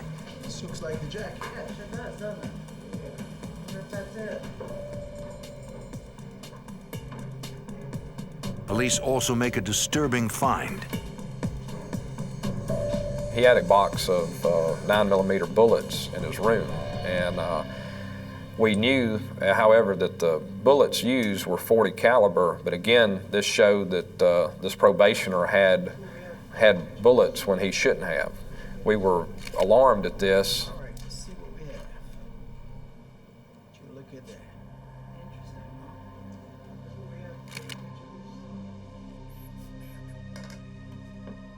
We still had a lot of work to do to prove or disprove that this person did it. Thomas Moulton submits to a polygraph test and agrees to be questioned without a lawyer present. Did you kill Pamela Clark? No. Under questioning, Moulton denies any involvement in Pamela Clark's murder. He claims to have respected her, even though her probation report would send him back to prison. Did you have anything to do with Officer Clark's murder? No. I wouldn't hurt her. I liked her. She was good to me. He explains that the bullets found in his apartment were for a Smith & Wesson 9mm pistol. The weapon was stolen 6 months earlier. Did you ever use the path in Officer Clark's backyard? Yes, but everybody used that path. When investigators press Moulton for an alibi, he claims he can't remember where he was on the night of Pamela Clark's murder. The night of February 28, 2001? No. Have you been truthful in all your responses during this interview? Yes. Throughout the interview, the polygraph analyst detects no evidence of deception by Moulton. This is over, relax. Did I pass? Can you tell you? Police later examine Moulton's telephone records. They discover Moulton was on the phone talking to his girlfriend during the time Pamela Clark was murdered. Any problems? Everything was clean. Okay? Detectives clear Moulton as a suspect. They've hit a dead end in their investigation. The killer is still on the loose and free to strike again. April 8th, 2001, over a month after Pamela Clark was murdered. It's an unusually warm spring evening in East Point. It was a night in the low 70s at the time, so a lot of people were enjoying the first a few days of spring that with their doors open, their windows open. A few miles from Pamela Clark's home, a retiree named Chuck Boiler hears someone approach. Who's out there? Who's out there? Who's out there? Hey! The bullet shatters the man's arm and rips into his chest. He tries to fight back, but he's rapidly losing blood. The gunman lingers.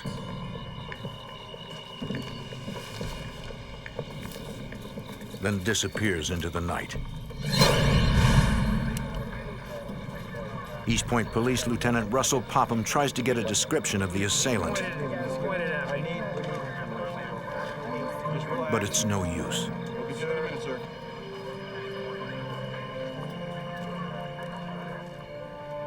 He couldn't tell if it was a man or a woman, the race of the person or anything. And we asked him, well, who would have did this to you? Did they ask for anything? Did they try to rob you or anything like that? And he said, no, I just went to the door and I was shot through the door. Detectives find evidence confirming the victim was shot at almost point-blank range. We could actually see the gunpowder residue around the screen, so we knew, again, this was up close and personal. And so it appeared that he was targeted. Police recover a shell casing. Detective, we got a shell casing over here.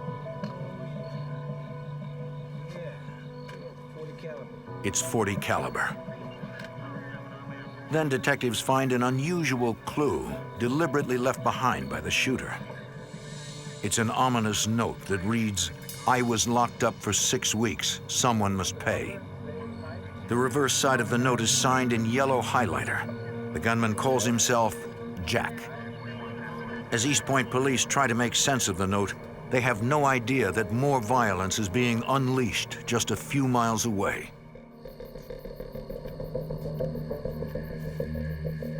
Less than an hour after Chuck Boiler was shot, East Point police will have a new murder on their hands. Hey! Hey! You mind here? In the spring of 2001, police in East Point, Georgia are investigating the murder of probation officer Pamela Clark. They have no suspects. Over a month later, a gunman shoots Chuck Boiler point blank, shattering his arm. Police find a note left by the shooter in which he calls himself Jack. Less than an hour after Chuck Boiler was shot, a man approaches another house in East Point. Help! Hey! Hey! Please, open this door! Give me some help!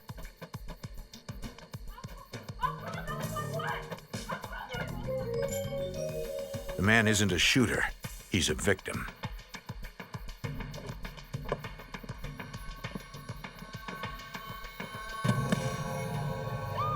East Point Emergency Services race to their second shooting of the night. Police learn the victim's name is Andrew Wilson, a janitor at a local hospital.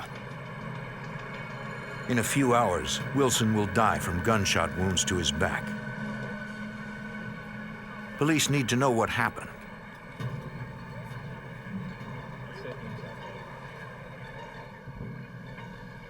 They find answers down the street. A car idles with no one inside. Police run the registration and learn the vehicle belongs to the victim. Investigators find bullet holes in the vehicle that indicate Wilson was shot in his car as he pulled up to the intersection. The fatal bullet likely passed through the driver's side rear window, through the back of the driver's side seat, and into the victim's back. After Wilson was shot, detectives believe he got out of his car and desperately searched the neighborhood for help. Hello? I need some help, please!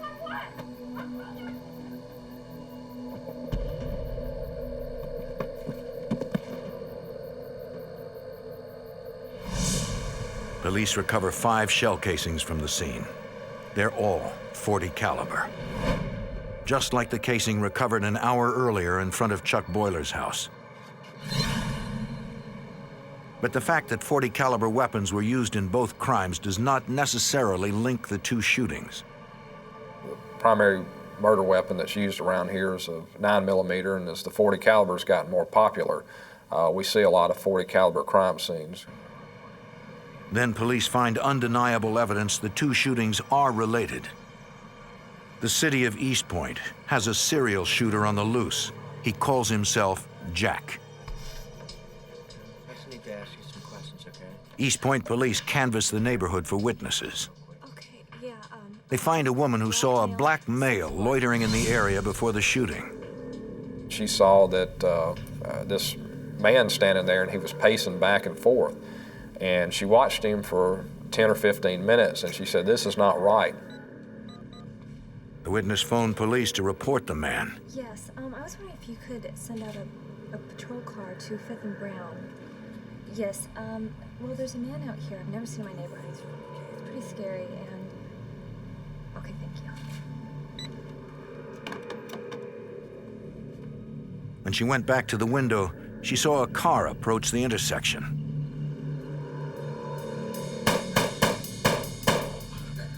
She never saw the man's face, but she got a good look at his vehicle. She sees a late model American car. She was very adamant in detail about it, and that was one thing that we really believed her on, that she knew what type of car it was. The witness was unable to see the car's license plate number. Okay, well, you've done good, okay? If you think of anything else comes to mind, okay? Would you please give me a call? Okay? In a single night, Jack has murdered one man and seriously wounded another. Police now have two bodies on their hands, and every reason to expect there will be more. The city of East Point, Georgia, has a serial shooter on the loose. In a single night, the gunman wounded one man and killed another.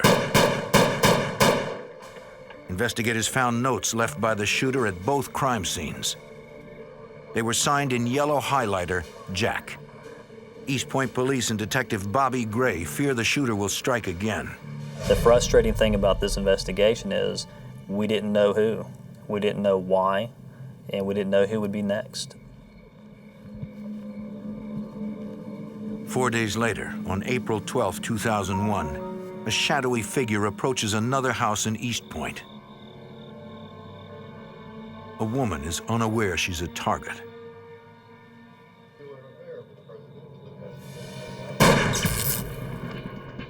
She doesn't hear the shot. The TV is her only clue something is wrong. Then she spots a bullet hole and calls 911. Okay, we'll get somebody out there. Thank you. East Point police respond to the latest shooting.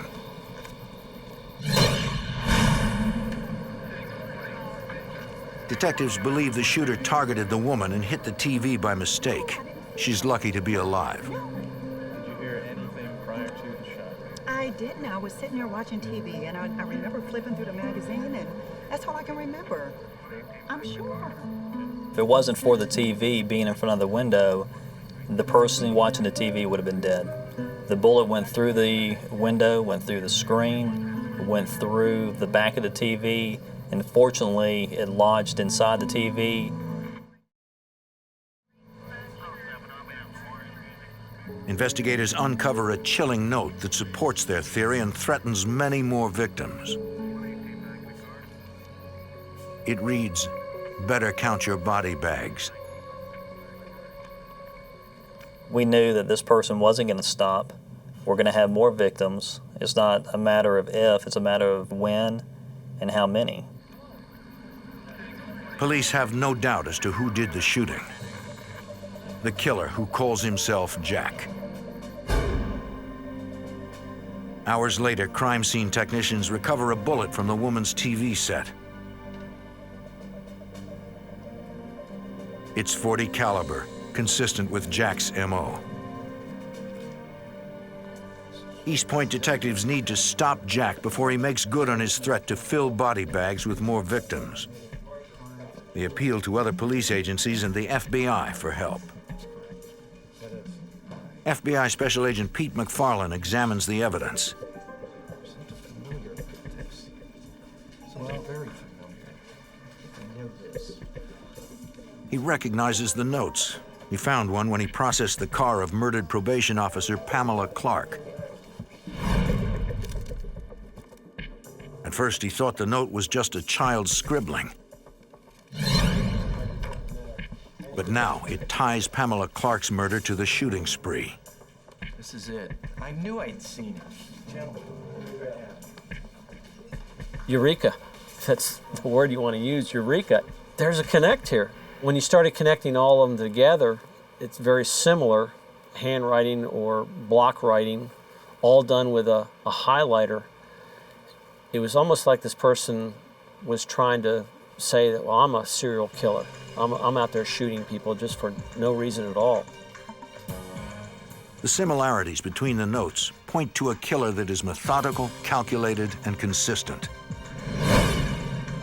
Jack wrote each note on a half a sheet of standard white paper.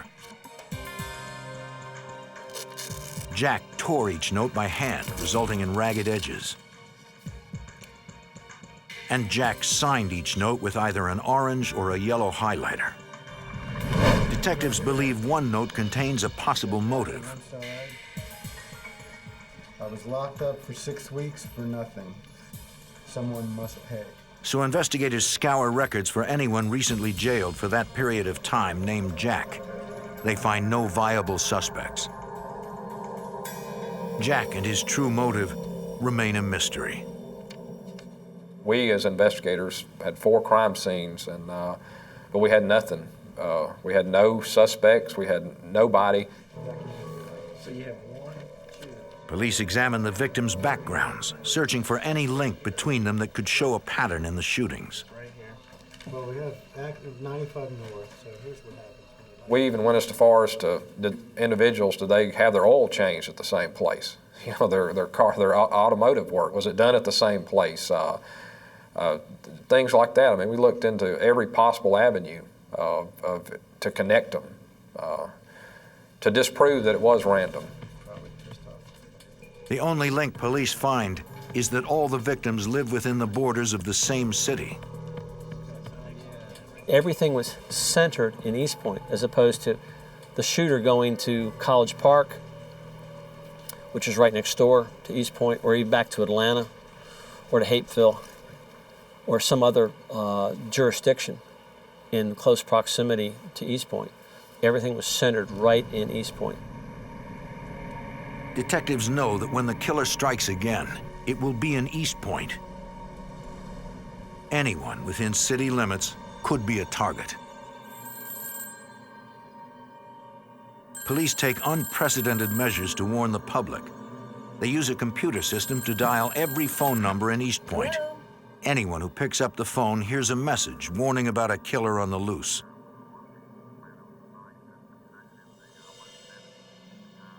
The taped message tells the public to call police if they see anything even slightly suspicious.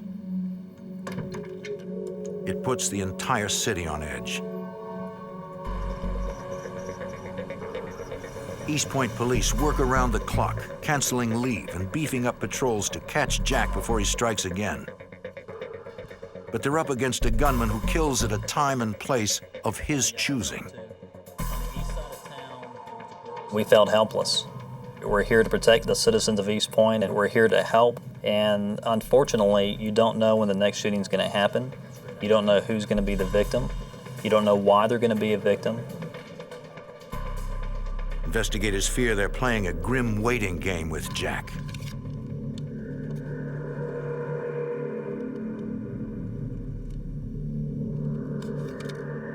I can remember a veteran FBI agent that had worked on some serial murder cases, serial rapist cases, and he said, I'll never forget this, he said, you're probably just going to have to sit back and wait for another one to happen.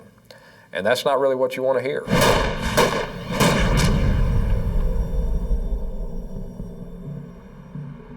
"12 days later, on April 24th, 2001, the wait is over. At 1:30 a.m., Rosa Lewis pulls up to her East Point apartment.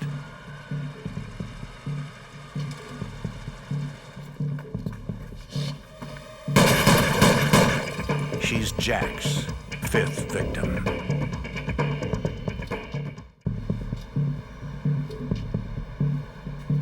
East Point, Georgia, April 24th, 2001 at 1:30 a.m. Rosa Lewis has been shot in her car as she pulled up to her apartment. She's the latest victim in a series of random shootings that have left 2 people dead.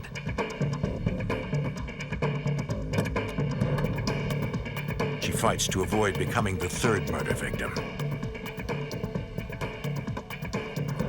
Despite 4 bullets that have ripped into the left side of her torso.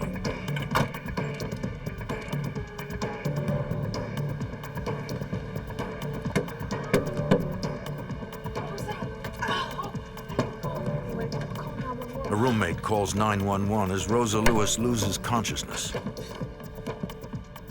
East Point Police, the Georgia Bureau of Investigation, and the FBI speed to the scene.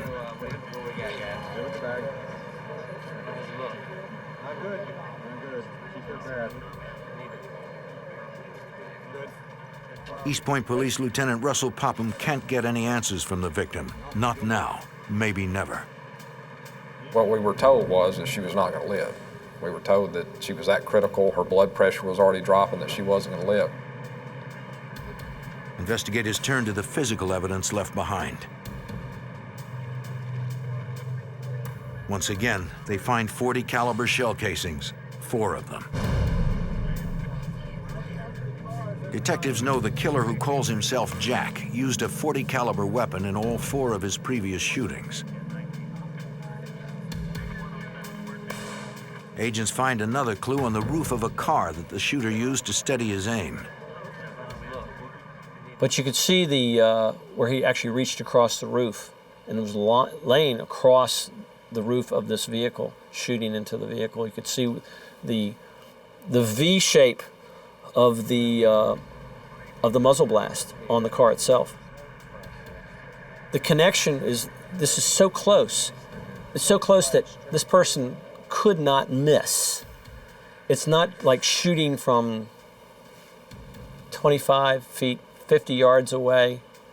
This person got right up into the victim's face and was shooting that person. Police search for Jack's signature clue. We immediately began to look for a note. We had the .40 caliber casing, so we immediately began to look for a note.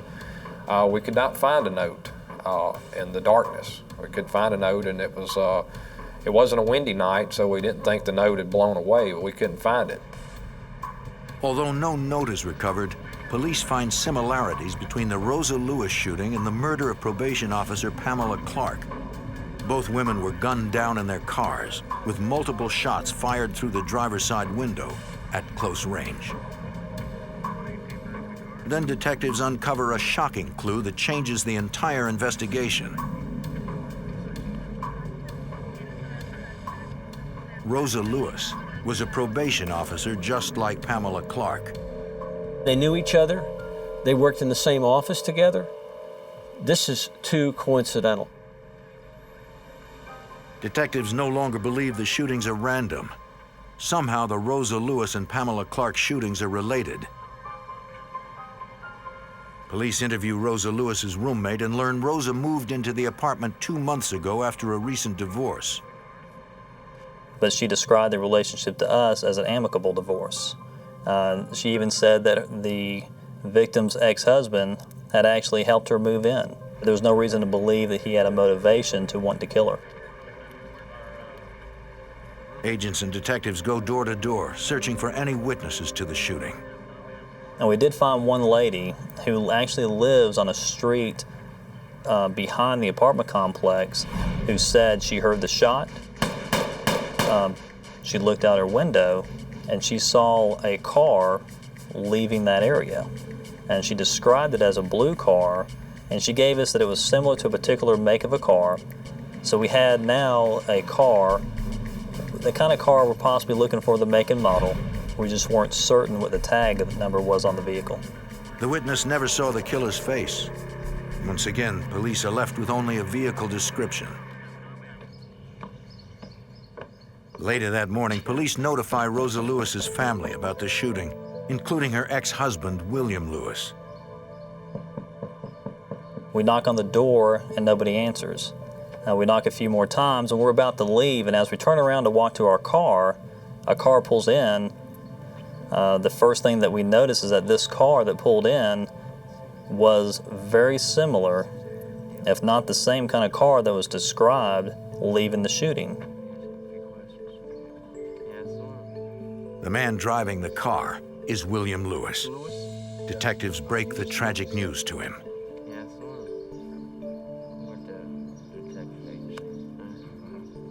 She's Butchick's wife.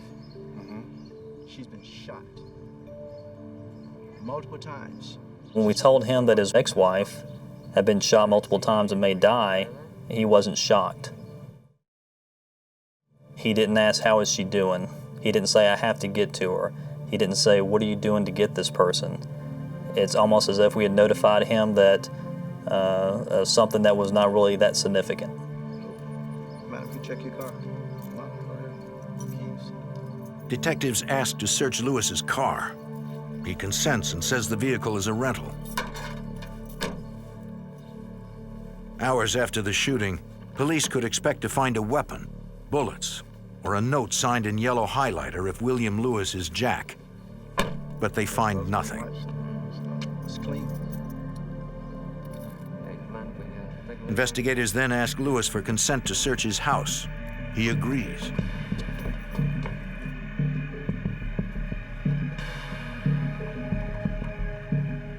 The living room is clean, but it's only one of many rooms. Mr. Lewis, is that your bedroom back there? Yeah. Mind if I take a look? In the bedroom, police find items that would be common in any home office. But in this case, they have a chilling significance. As I was standing in the bedroom, I looked over at his dresser, and on his dresser were several highlight markers. It was the same colors of the notes that we had had before.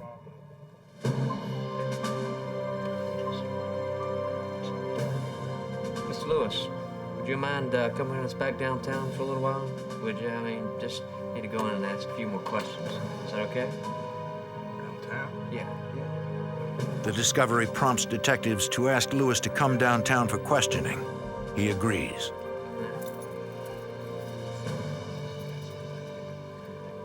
I think he wanted to be as cooperative as he could. He wanted to convince us that he was not the person. Police have no way of knowing if they just put Jack in their car or if it's another dead end. Probation officer Rosa Lewis lies in a coma after being shot 4 times in the chest. Police believe she's the 5th victim of a serial shooter who calls himself Jack. Detectives find circumstantial evidence that points to the victim's ex-husband, William Lewis. But they still have no idea why he went by the name Jack or what prompted his shooting spree. While Lewis is transported to the police station for questioning, other investigators are dispatched to the probation office where his ex-wife, Rosa Lewis, worked. They search her desk for clues. It's the same office in which the first victim of the shooting spree, Pamela Clark, worked. The women were close friends.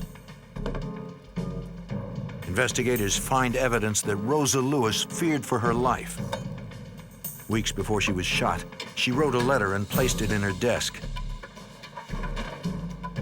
It said if anything happened to her, it was her ex-husband who was responsible. From the letter, East Point Police Detective Bobby Gray learns William Lewis made threats to stop Rosa from divorcing him. He would tell her things like, I know people. I know people who can do things to you. I know how to get rid of you. And he would say things like, I will blow your head off. In her letter, Rosa Lewis also implicates her ex-husband in the murder of Pamela Clark. Pamela helped Rosa through the divorce and recommended a divorce lawyer. It made William Lewis furious. And in his mind, if she had not talked his wife into leaving him, his wife would still be with him. He was so mad at her that that was going to be the first person that he would lash out at. Pamela was murdered the night before Rosa left her husband for good. During questioning, detectives confront William Lewis with the note found in Rosa's desk. My ex-husband has been acting extremely irrational. Many people have cautioned me to be careful. And we actually read the letter to him in the interview and asked him about these threats that he was making. And he told us that those are just empty. So those are empty threats. Those are empty threats. There's nothing to that. They're empty. That's all empty threats. That's it. Threats. Yeah. Empty threat. Empty enough for her to write a letter to an attorney. It's just words. That's all it was, man. You ever grabbed your wife? No. You ever hit her? No. You ever beat on her? No. They ask William Lewis more about his relationship with his wife. They learn the couple's wedding anniversary is April 8th, the same day Chuck Boiler was shot and Andrew Wilson was murdered. What we've theorized is he had probably sitting at home all day on Sunday. It was his wedding anniversary. He wanted his wife, and we think he became angry and just went out and shot 2 random victims. Can you explain these to us? Detectives review Lewis's credit card records and learn he rented a car on April 8th. No big deal. On the same day that the murder took place, the same car that was seen at the murder scene. And tell me about that. That's a coincidence. The car matches the description of the vehicle a witness saw leaving the Andrew Wilson murder scene. According to him, he liked to rent a lot of cars. We link him to 2 cars that he rented, and the 2 cars that he rented were both seen leaving shootings. And that was very important. She didn't see me. During the grueling 3-hour interrogation, Lewis remains deceptive and evasive in his answers. He makes up stories about probationers who wanted to kill his ex-wife. Investigators see through the smokescreen. You have the right to remain silent and not make any statement at all. It was about 5 o'clock that day that we placed him under arrest for shooting his wife. I love my wife, okay? But Rosa Lewis was only one of 5 people targeted by the shooter known as Jack. If William Lewis is Jack, police still have to prove it. We had to connect him back to these other incidents. We had a lot of circumstantial evidence, but we didn't feel at that time we had nowhere near enough to convict him. The good news is we got 1 survivor. She's recovering. FBI Special Agent Pete McFarland believes one way to link Lewis to the other shootings is through shell casings and bullets. No shell casing here. That was the first one. Victim 2, 1 we found. The lab said all the bullets from the previous crime scenes came from the same weapon. The bullets that shot Miss Lewis came from the same weapon. That would match. It does match. So obviously, East Point Police Lieutenant Russell Popham knows locating the murder weapon will prove their case. we're lucky we have 1 survivor to help us with. To this day, we have never found the firearm. We executed 8 search warrants looking for this firearm, and we have never found the firearm. It keeps coming up. There's got to be something. The highlighters. Police seized the highlighters found in William Lewis's bedroom. He wrote these. He left these on every crime scene. He's trying to tell us something. That leads us to the markers he used. What about the highlighters? They're just your everyday, ordinary highlighter. I found them in Lewis's bedroom. It's just a common color, so it might not have anything to work with. Right. But they are a popular brand. Even if the ink matches the notes the shooter left behind, a jury could still have reasonable doubts. Wait a second. Wait 1 second here. Now look at this one. The notes themselves might, however, contain forensic evidence. Every note, it's all the same, all the tears. Crime scene technicians dust the notes for fingerprints and find only unreadable smudges. They find some of the smudges along the torn edges were not made by fingers, but by human lips. We believe what happened was that this person had licked the piece of paper and tore it off, moistened the paper basically, and left his lip prints. With the paper moistened, it would be easier for the shooter to tear it along the fold. The shooter avoided leaving his fingerprints on the notes, but technicians find traces of saliva that contains DNA. Investigators compared DNA taken from the notes with a sample taken from William Lewis. The DNA matches. William Lewis is Jack. Even though we didn't have a murder weapon from him, we had his DNA. His saliva is on these notes, and they're at 3 of the scenes. Serious. Yes, especially look at this. Perfect match. Excellent. William Charles Lewis is indicted on 26 counts in connection with the East Point shooting spree. The district attorney plans to seek the death penalty.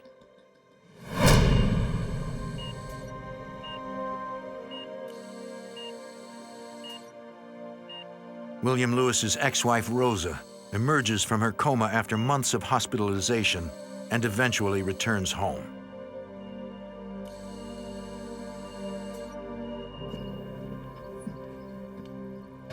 In September 2001, 5 months after Rosa Lewis was nearly murdered, police respond to her home once again.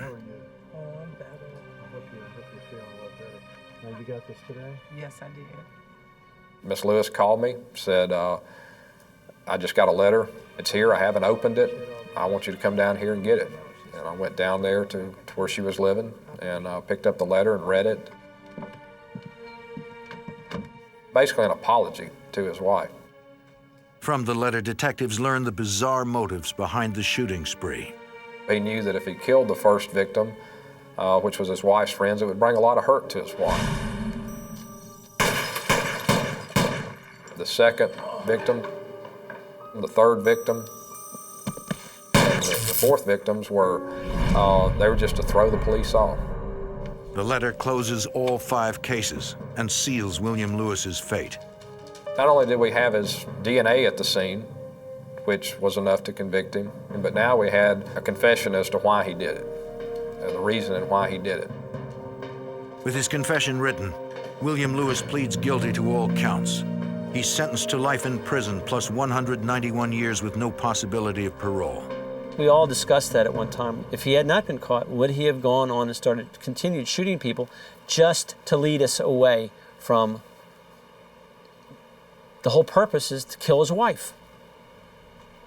You know, throw us off track. I suspect he probably would have gone on if he didn't get caught. Only William Lewis knows how many more random victims he would have killed to cover his tracks. The combined efforts of the East Point Police, the Georgia Bureau of Investigation, and the FBI made sure he'd never get the chance to kill again.